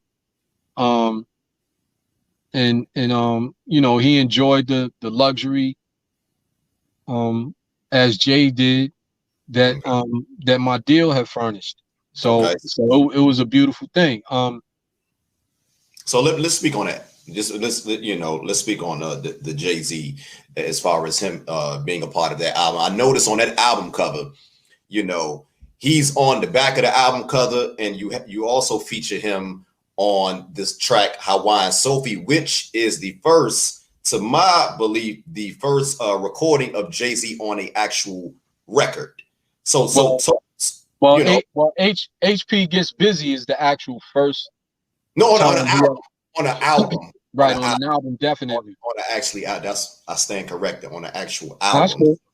So talking about that, what made you want to bring this brother, how was it bringing this brother, you know, not just featuring him on a song, because I get it, you know, you guys are working together, But up until that point, I've never seen an artist featured on an album that is not his own. That that he's not part of the the pretty much the entire makeup. So what made you want to show love and put this brother on an album? I haven't seen it. The next time I saw that was like Ghostface and Raekwon or whatever. So talk about that a little bit. Well, I mean, you sort of answered it in a nutshell. Showing love.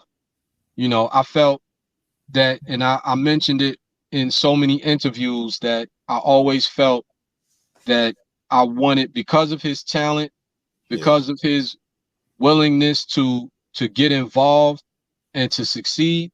It's like, nah, he shouldn't have to go through many of the rigors that I had to endure, making it through as far as EMI, as far as my second album, going on a spiritual escapade, shit like that. So it was crazy. Hold on a second. Trying to delete the noise. All this shit, I'm editing all this anyway. Carbon monoxide is a motherfucker. Yeah, no bullshit. Go ahead, sir. Yeah, so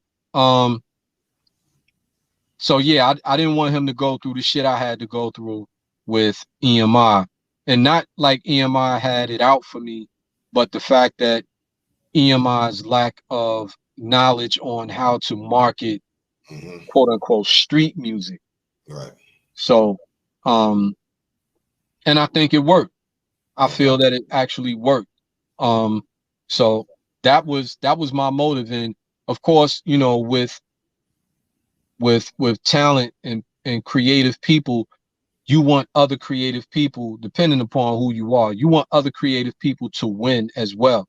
And you want like-minded people to be involved in a in the genre that you're involved in. You want them to you don't want unlike people, because then you can't relate to them. Then you don't know their agenda, and then they say iron sharpens iron. Right. Yeah. So talk about that track a little bit, man. Talk about that Hawaiian Sophie, man, because that song, I'm not gonna lie, it's not my favorite song on that particular project. My favorite song is The Word to the Jazz. That's my favorite song on there. But talk about the making of Hawaiian Sophie, what and what led you guys to releasing that. I believe is the second single, because I believe Bust the Speaker was the first one, which is my second favorite song on that album. Yeah, well, the first video, I think EMI promoted Bust the Speaker because it was something that had like a message that was that sort of matched the climate of what was going on in hip hop around that time. So I think that they did to the for the DJs and stuff, they did Bust the Speaker, but as far as the visual, Hawaiian Sophie was the first visual. And so the whole concept behind that, Hawaiian Sophie, was actually the rhyme.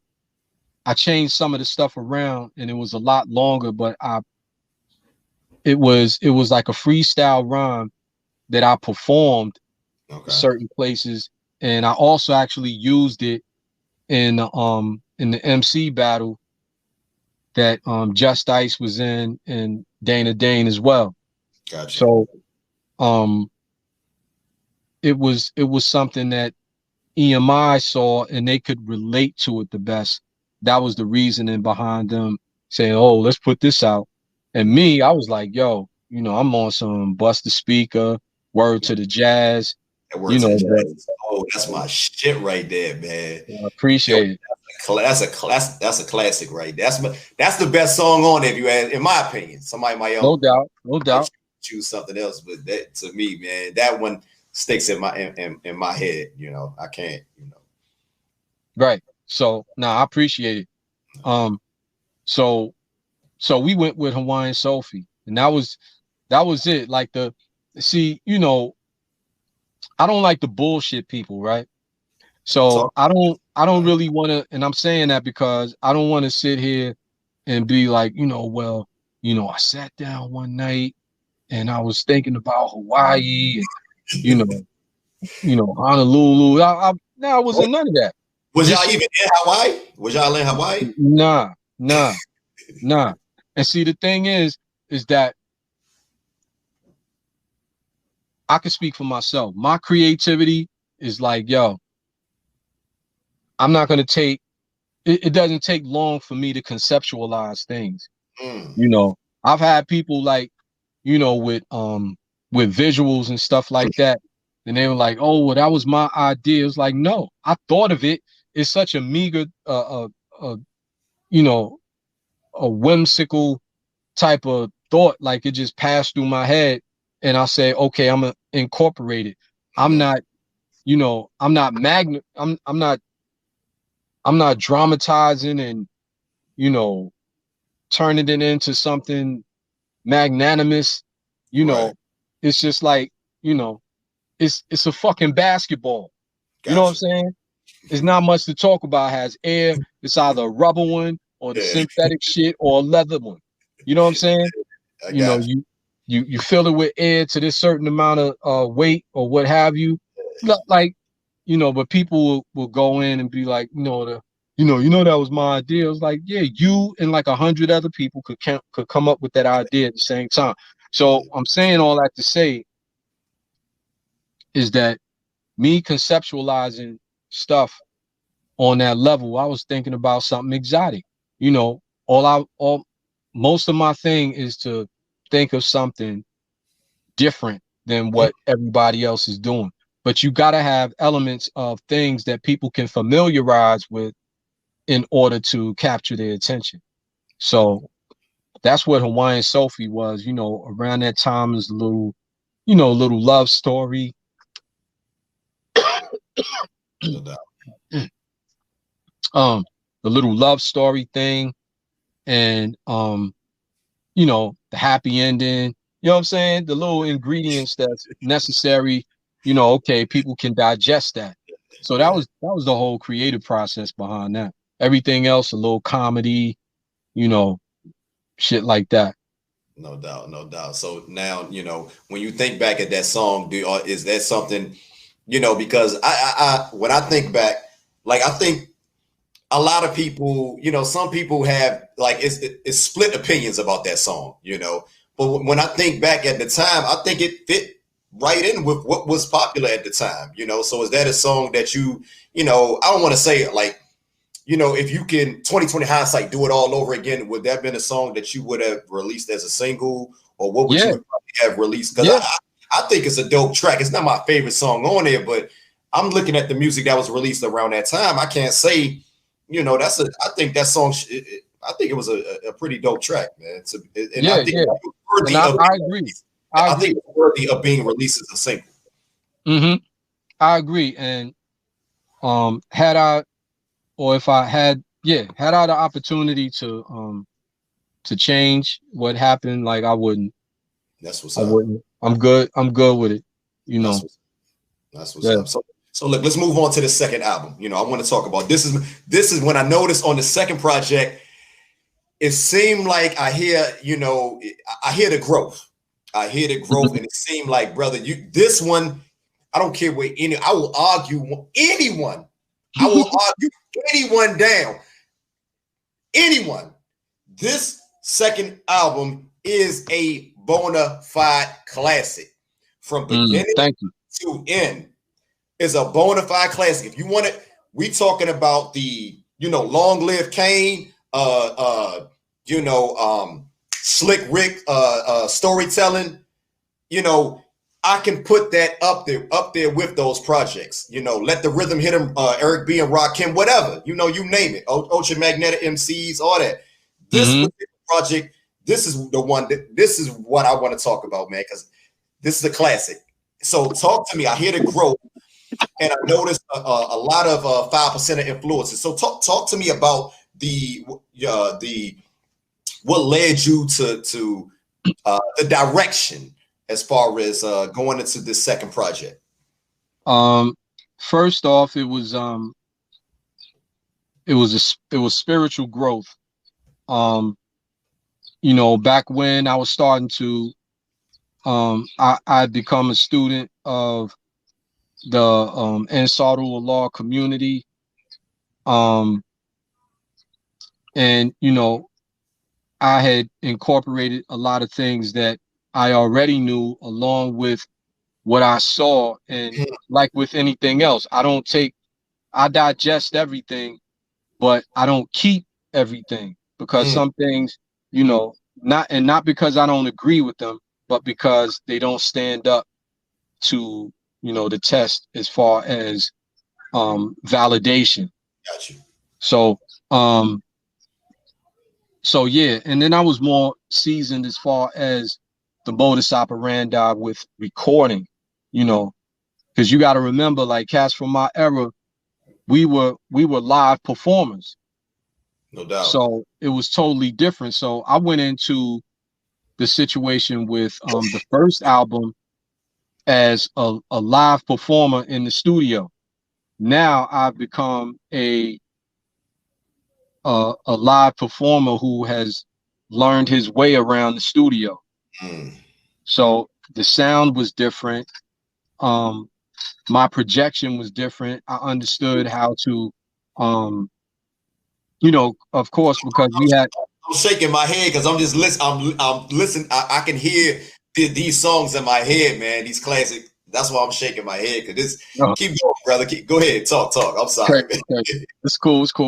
So I learned certain things with vocalization to achieve certain outcome as far as that, because it's definitely not the same as performing live on stage. So that, as it so happened, that was it. The more knowledge, new subject matter, the times were changing. So between the Ansarul law and the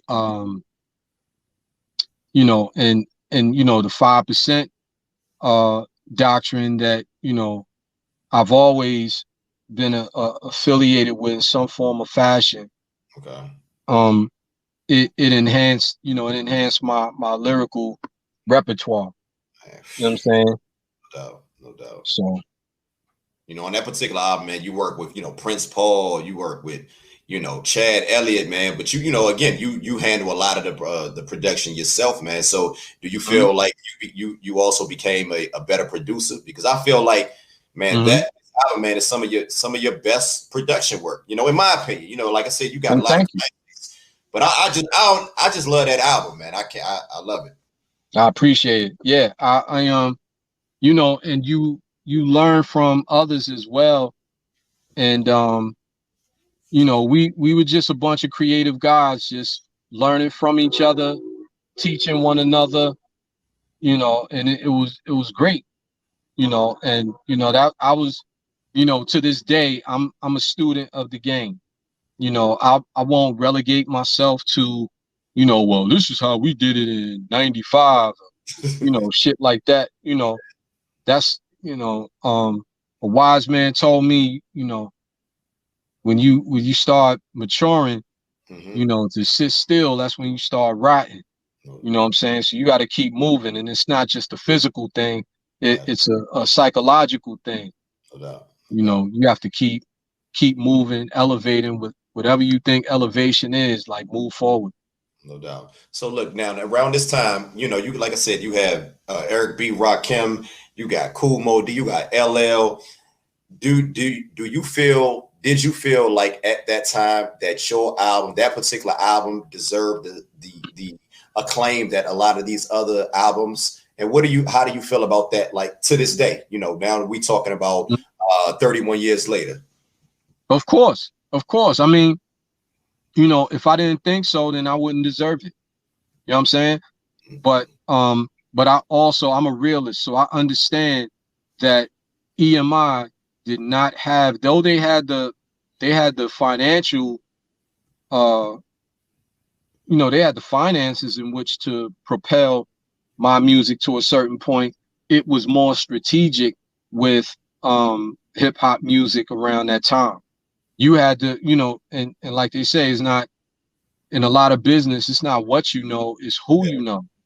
So if you don't connect the dots, and what was more key was the fact that being that I was an artist, they looked at it like, well, he's an artist.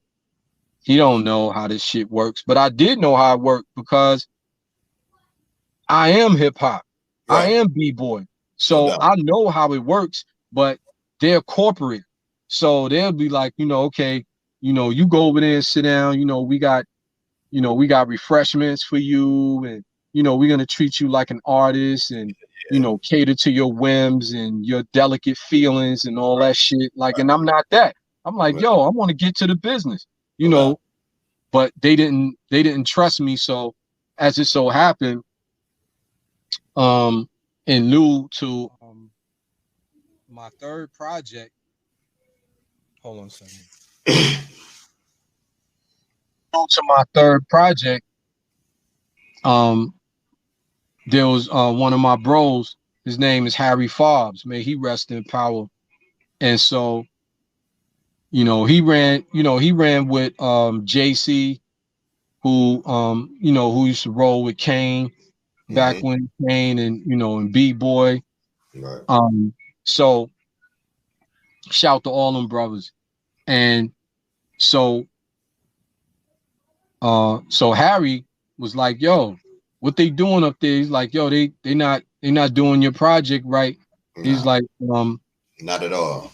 Ask whoever is in charge, to put me on. So a wonderful woman who was VP of promotions up there named Glenice Coleman. She took an interview with Harry Fobbs, and she hired him. And unfortunately, he transcended, I guess, about 3 or 4 months afterward. Okay. So now I feel like that would have changed. It would have changed a lot of things, because he and I rolled out at least 3 or 4 days out of the week. Right. And with projects coming up, it probably would have been like fucking 7 days a week. No doubt. Out of, he'd have been in my face like, yo, we got to do this, and yo, I'm gonna call such and such and blah. But yeah. So did EMI, did they have, like, 'cause I know a lot of labels back then, like Atlantic, Arista, whatever, Capital, they had like a black division. EMI, because I know Capital had a black division, and now, with EMI being a what do you call like you said, a sibling label, I think you said. Yeah, right now I think it's different. I think that they are both under Sony. But back then it was EMI and Capital were sibling labels. And also they had a black music department, which now, of course, like I said, they call it the urban music department. But back then they actually called it Black Music Department, and they had one. It's just that, number one, I was the first rap artist ever signed to EMI, so they didn't know the lay of the land. And on the flip side, they didn't really trust me enough as an artist because of their programmed understanding of what an artist is. They didn't see an artist like as what we know of today, like we're entrepreneurs. We're, you know what I'm saying? We're executives. They didn't have the foresight. They didn't have that foresight. Right. They didn't have the foresight to see that, that we were innovative in our own right, because we got to that point. It's like, y'all didn't discover us, we discovered y'all. No doubt. So yeah, so it was one of those things, and I don't hold anybody at fault. It's just how things turned out. The intention to do the best that they could do was there, and I gained a lot, I learned a lot, and I prospered a lot, No doubt. So, Now at this time was Jay-Z, was Jay-Z trying to, because he was unsigned. Here you are, you 2 albums in, but he's still unsigned, even though he's featured on 3 songs on on your second project. On To Your Soul. To Your Soul. Yes. And talk about that particular album. I want to talk about that Originator, before we move forward. Like talk about that song, because I feel like, man, that song should be held in, like, do they have like a song? Don't they have like a song registry for like some of the greatest, most innovative songs of all time? I feel like that should be entered into that. Yeah, I saw something a few years ago. I don't think it necessary. I think one of the reasons why Jay-Z and I were added in that in this category is because of the Originators. It was the top duos in hip hop or something like that. That song right there, man. That's a time. Yeah. Talk about that. And I think because of that, we were like number 1. I think we were number 1. And I mean, the Originators was a song. I mean, it's revolutionary because nobody had done anything like that before. Facts. Facts.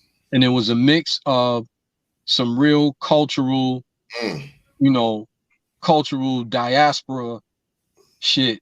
You know what I'm saying? Along with, the stylish spit game. And the music, and I love the aesthetics of it. Like, not just the music, like sonically, but when I look at the visuals, man, it's just like, here we are 31 years later, it stands out amongst a lot of the songs that came out around that time. Like, I really feel like it was way ahead of its time. Exactly, and thank you. Yeah, that's all I can say about it. It was just revolutionary.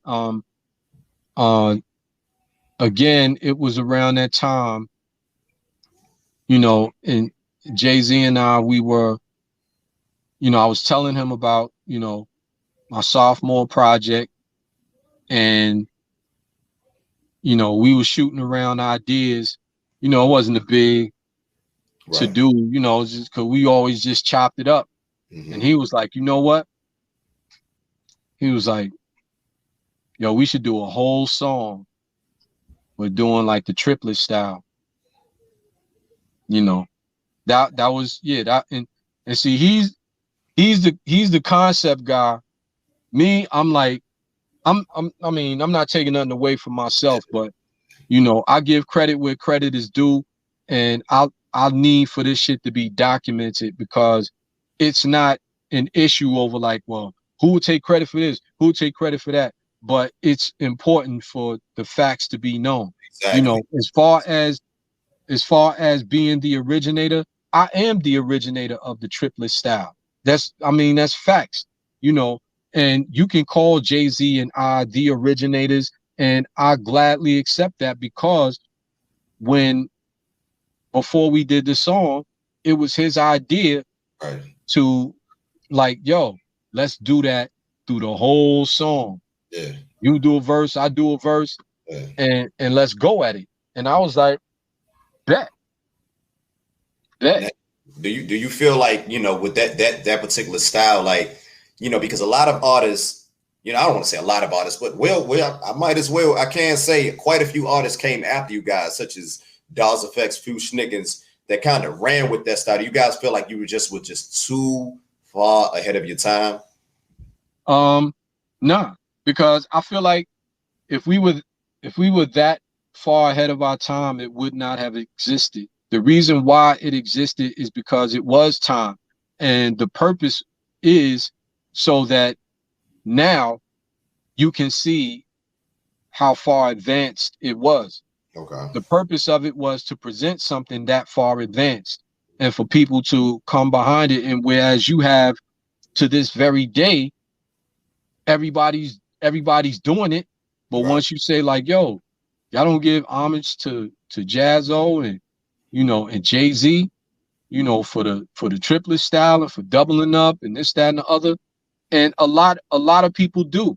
But most of the people who do are the people who, when it comes to, like, I'm speaking about artists, when it comes to their personal interviews, right, a lot of times you won't hear our names in reference to that.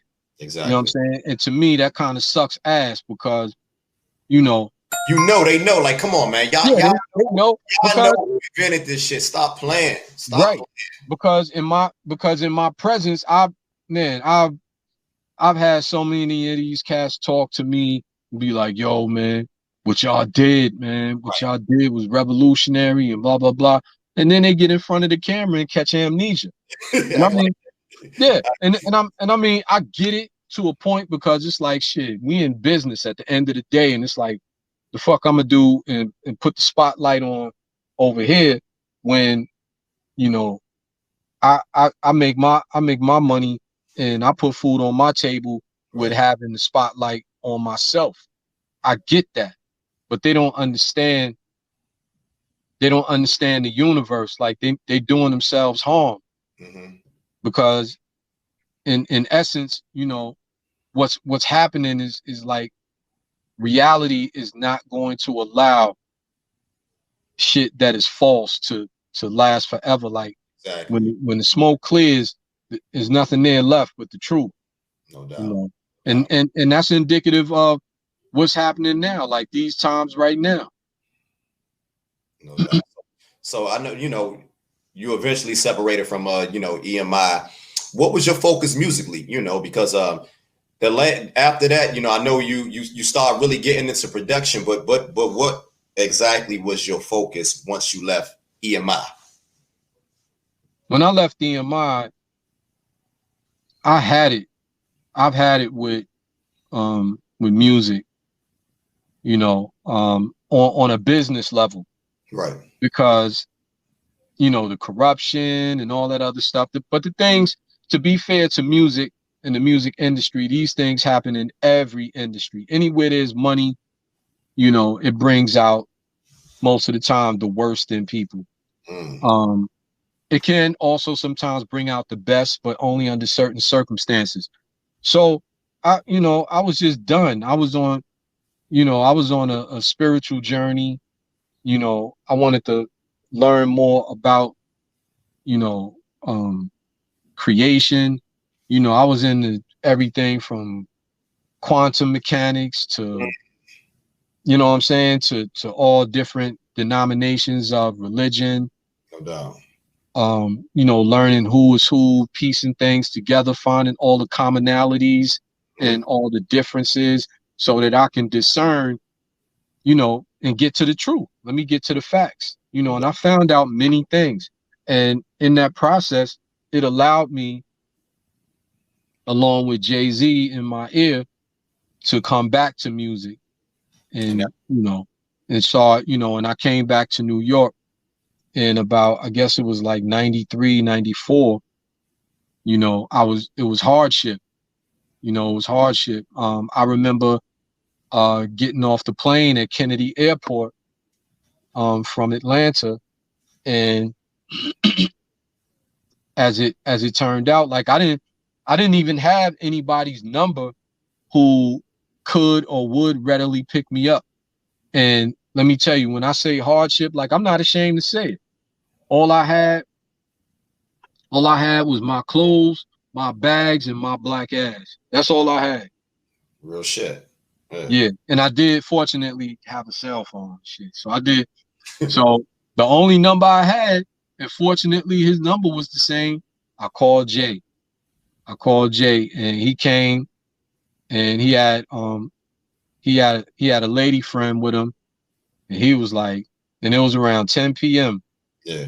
He was like, man, I'm gonna tell you, if it wasn't you, somebody else, they had to find some other way to get to wherever the fuck they was going. And I was like, hey, man, I appreciate it, man. I love you. And that's what he's like, I love you. That's real shit. Nah. Yeah, I so get it. so that was hardship, and that's what kind of brought me back to the music. And even before that, Jay, Dame, Biggs, and a couple other cats. They came down to Atlanta for what I believe is the last real Jack the Rapper, I would like to say. Yeah. Mm-hmm. Uh-huh. So he was telling me then, he was like, yo, man, he was like, we doing things, man, and yo, you need to come back home.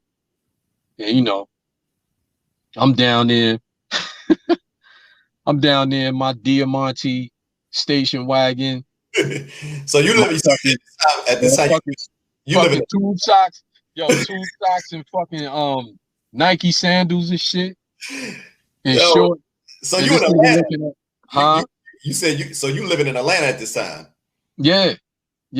So what part of Atlanta were you living at? Because I used to live in Atlanta. I lived a couple of places, but I was on damn, where was I then? I know this at year. First, when I first got there, I was on Edgewood Avenue. I know exactly where that's at. Mm-hmm. And then after Edgewood, that's the west side. Yeah, I moved out to Stone Mountain, and I was on one of those 2000 streets named Stone Mountain Industrial Boulevard, Stone Mountain, whatever. You know what I'm talking about. And there's Stonecrest Mall and all that. I have no idea. I have no idea. So go ahead. So talk about that, because you know what I do my my research. You know, you guys were at one time you guys were going to be a group. You know, so talk about that. Talk a little bit about that. Like you, Jay-Z. How did that come to almost happening?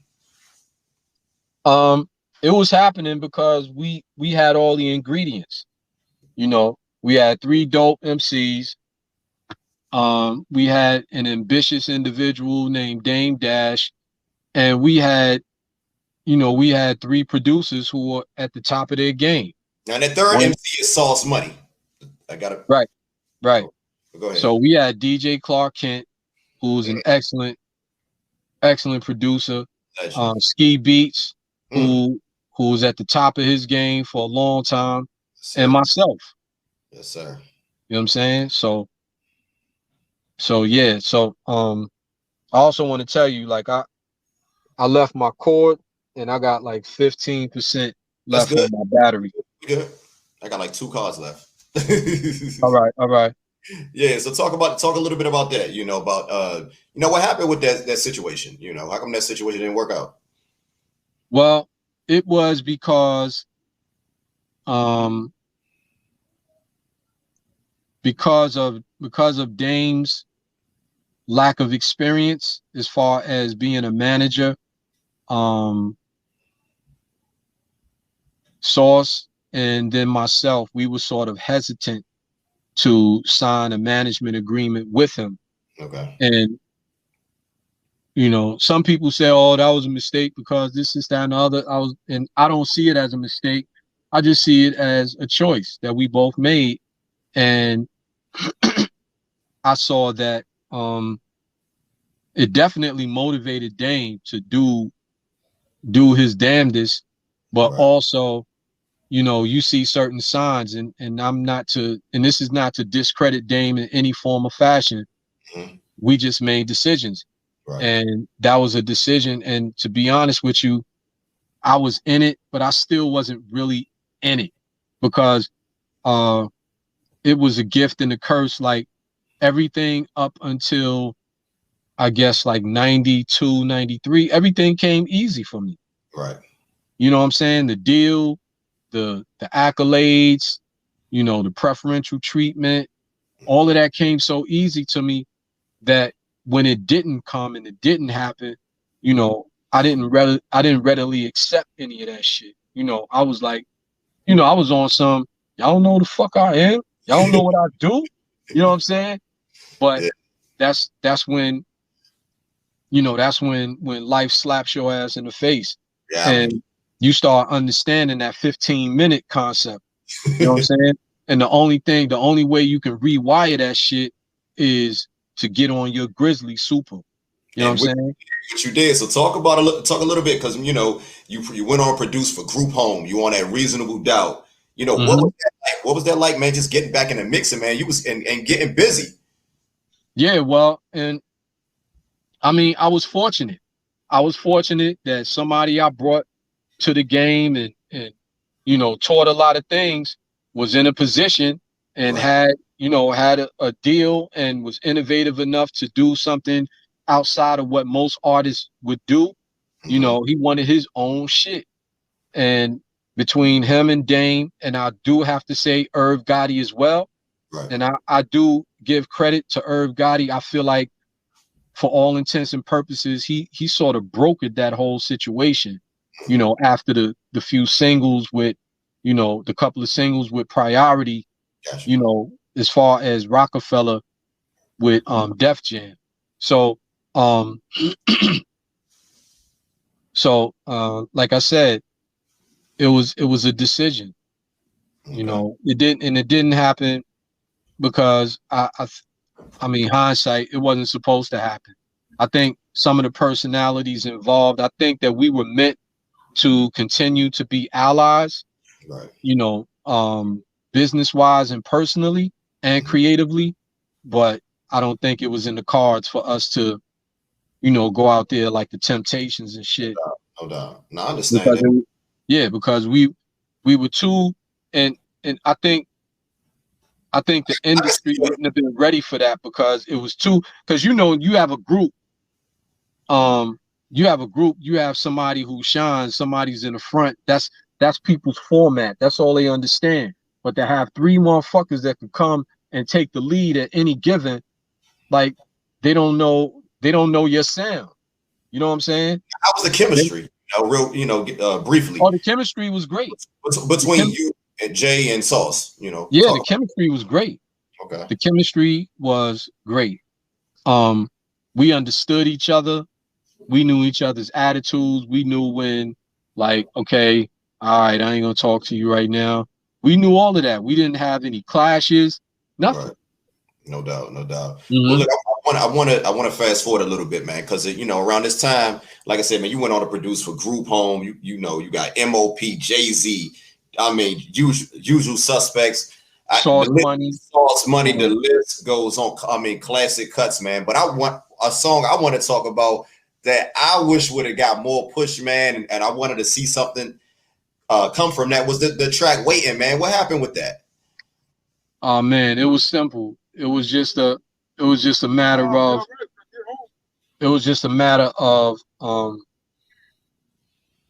I had signed a single deal with a record label. It was just too many hands in the pot.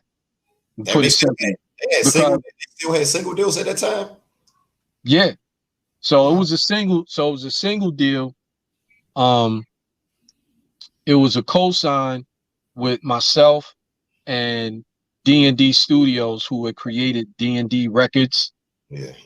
And us as a partnership had a deal with what's the name?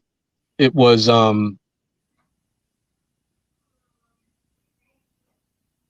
I don't that shit is so far from my reality that I don't remember, but it was the same label. It was the same label that Jay-Z did the I Can't Get With That single. And then that guy, you can probably do the research. The owner and president of that company, his name was Will Sokoloff. Okay, definitely go research.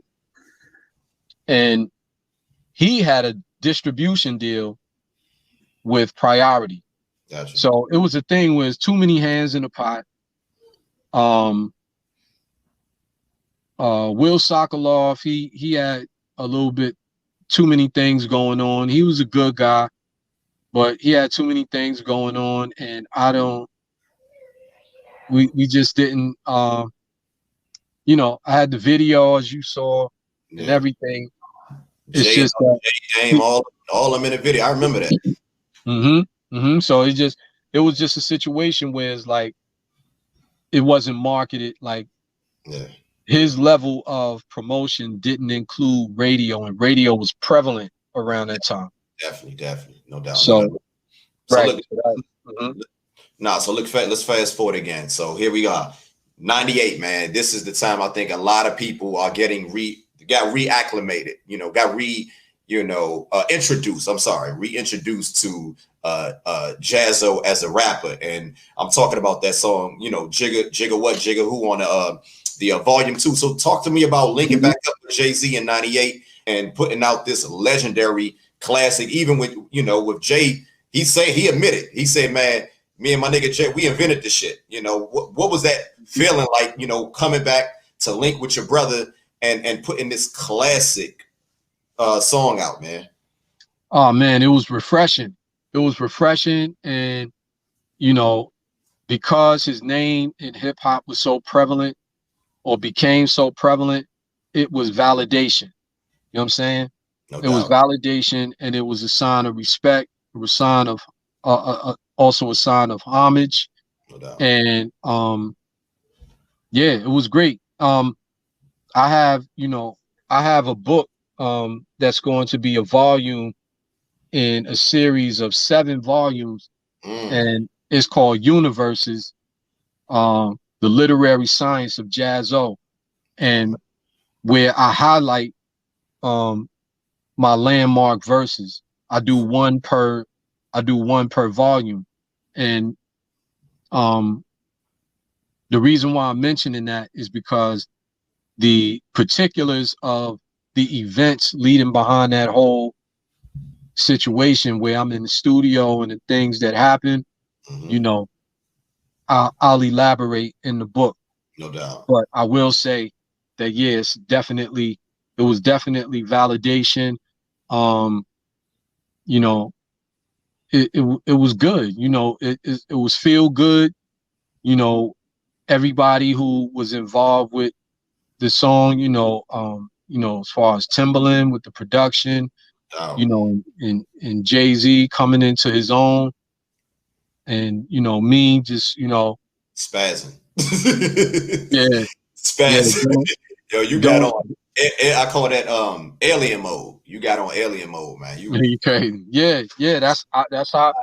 And you can feel like that sometimes. You can feel like that, where it's like, and the beauty of it is the pressure involved, because again, I bring it up, but we did talk about with Bring It On. Oh yeah, with Bring It. Jay. And and they did the normal putting me under pressure. They already had their verses on the song, and it was oh shit. Yeah, so it was like, all right, we went D&D, like, come meet us at D&D, and I thought we were gonna sit there and hash it out, work together, and it was like they were already done. So I was like, wow. Yeah. So they was like, yo, we need you to write the joint, put it together. So yeah, so about an hour later, I wrote it and laid it. So that's how that happened. And I'm saying that to go forward, I will give you this much, that the same thing happened with Nigga What Nigga Who. They called me into the studio, and he laid his verse. He already had a verse, and so on and so forth. And I'm sitting there writing, and then I go in there to do a sound check. So I run through the whole thing. Okay. And that was my first take. So the sound check that you hear, wow. The sound check that I did, that's what you hear on the record. But that shit was a one shot, one kill. One shot, one kill. Jesus Christ, man, that's amazing, man. So after that, you went out putting out the Kings County project, man, with your crew, Mobilare, man, which I think was very, very underrated back in 2002. But you recently released the warm up in 2020. So 2 things I want to ask you before we get out of here, man. Talk about this recent project, the warm up, and talk about like ageism in hip hop, man, because listening to you, brother, you still sound youthful, man. I don't hear any, breakdowns and as far as your lyricism and as far as your delivery, your energy, man. So talk about that warm-up project, man, from last year. And talk about how do you feel about ageism in hip hop, man? Because I feel like our culture, we the only culture where if you get over a certain age, you know, too old. I'm in my 40s, and people, I feel better now than I did when I was in my 20s. So talk about that a little bit. I mean, well, first off, they program us to do that because now they have this assembly line version of music production and distribution. Facts. You know what I'm saying? They want to keep it going. They don't want anybody to last more than 2 or 3 years. So that established that. So when you doing a certain thing, they like, what you doing, son? You like 40. You too old to be rhyming. Yo, old rhyming ass nigga. You know what I'm saying? Yeah. But my thing is, and I can agree to some of that, but at the same time, I'm saying if you 40 something and the way you used to sound, you're just a weak version of what you used to be, then maybe you should consider doing something else. Right. But or the content, or even the content. Like your content is mature content. It's fly content. It still sounds cool, but it's mature. You know what I'm saying? Right. So I feel like straight up and down, like if you still spit the flames and people concur, then by all means let it fly. You know what I'm saying? Like, if I couldn't perform, like, and I think the biggest test for me was the latter part of well, not the latter part, but in 2019 I went out on tour with Eric B and Rakim. And that was a test because before then I hadn't been on stage for that long on my own in years. I mean, we talking about maybe 25, 30 years. Shit. So yeah, so basically that was a test for me because I was like, yo, how am I gonna last as far as my vocal texture? Am I gonna get hoarse and sound fucked up? Or am I gonna, my breath control, is it gonna be the same? Because my endeavor always is for my shit to sound as good or better live than it is on record. So I definitely, I keyed in on those things, and I have to say I passed the test, and many people would concur. So yeah, so the project, the warm up, it was a celebration of that. It's like, nah, they want it. I ain't gonna come at nobody, hard body, intimidate. I ain't trying to scare nobody, but I'm gonna give it to them. No doubt. I'm gonna give them that flame and let these niggas know, let the world know that Jaz-O still got it. I still got it. I ain't never lose it. Yeah, and that's where I go with it, whether it's production or the spit game. And so that's just how I feel. And it's still out there. We did the first visual, it was slow rolling. We had to become creative because of the the coronavirus situation outside. The first single was the Marcy track, right? Marcy, yeah. So the visual is out now. We got it on YouTube, Apple Music. We're gonna expand into other platforms, and I'm already contemplating the treatment for the next one. Okay. So yeah, and that's all a part of the growth aspect on adapting to the new playing field of this digital music game. I got you, brother. Nah, man. Well, look, brother, it's been an honor having you here on the platform, man. We here at the BTG podcast, man. We know we know a legend when we see one, man, and it's just, we just so thankful, man, that you took time out of your busy schedule to sit down and chop it up with us, man. And not a problem. Nah, man. You know, I would love to do this again sometime in the future, man. But you know, is anything else that you got going on as far as music? I know you mentioned a book.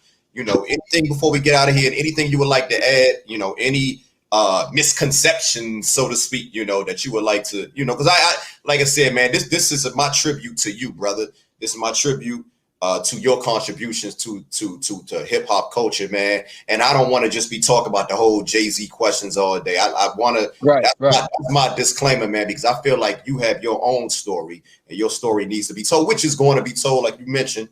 So, is anything you would like to add before we get out of here, brother? Yeah, I don't really too much chase like misconceptions. I mean, people gonna find out or they not. Like that doesn't determine my moves. Gotcha. But you know, I'm just gonna keep moving forward, man. Like I'm enjoying what I do, you know, and wonderfully I enjoy it the same way I've enjoyed it 30 years ago, same way I enjoyed it 40, 45 years ago. You know, I like laying it down. I love creating. You know, I'm in, you know, I know it sounds weird, but I'm in love with my own voice. You know what I'm saying? That don't sound weird. You know what I'm saying? And it's cool. Now I don't, you know, I'm not a Yeah. talker, don't get me wrong. And I mean, we've been talking for a long time, but I'm not a talker. But when it comes to the spit game, you know, I let it go, and however and how long it needs to go down, like that's not a problem. And you know, and I got something for everybody. You know what I'm saying? I'm not just like, oh, you know, punchline here, punchline there. Like, nah, I got everything for you. And I say what I choose, and I'm my worst, if you want to call it that, and my first critic. No doubt. So for you to hear it, it's got to get past me first. No doubt. Well, look, brother. So I understand that. Nah, man. I appreciate that, man. I appreciate all your contributions to the coaching, man. And it was good to see you and Jay, you know, get, you know, just getting, you know, whatever you guys had going on. It was good to see you guys just. I remember a picture last year, man. But most importantly, man, it's great to see that you still doing music, man. I'm very proud of you, man. I look forward to many great things, man. We all do, brother. Thank you.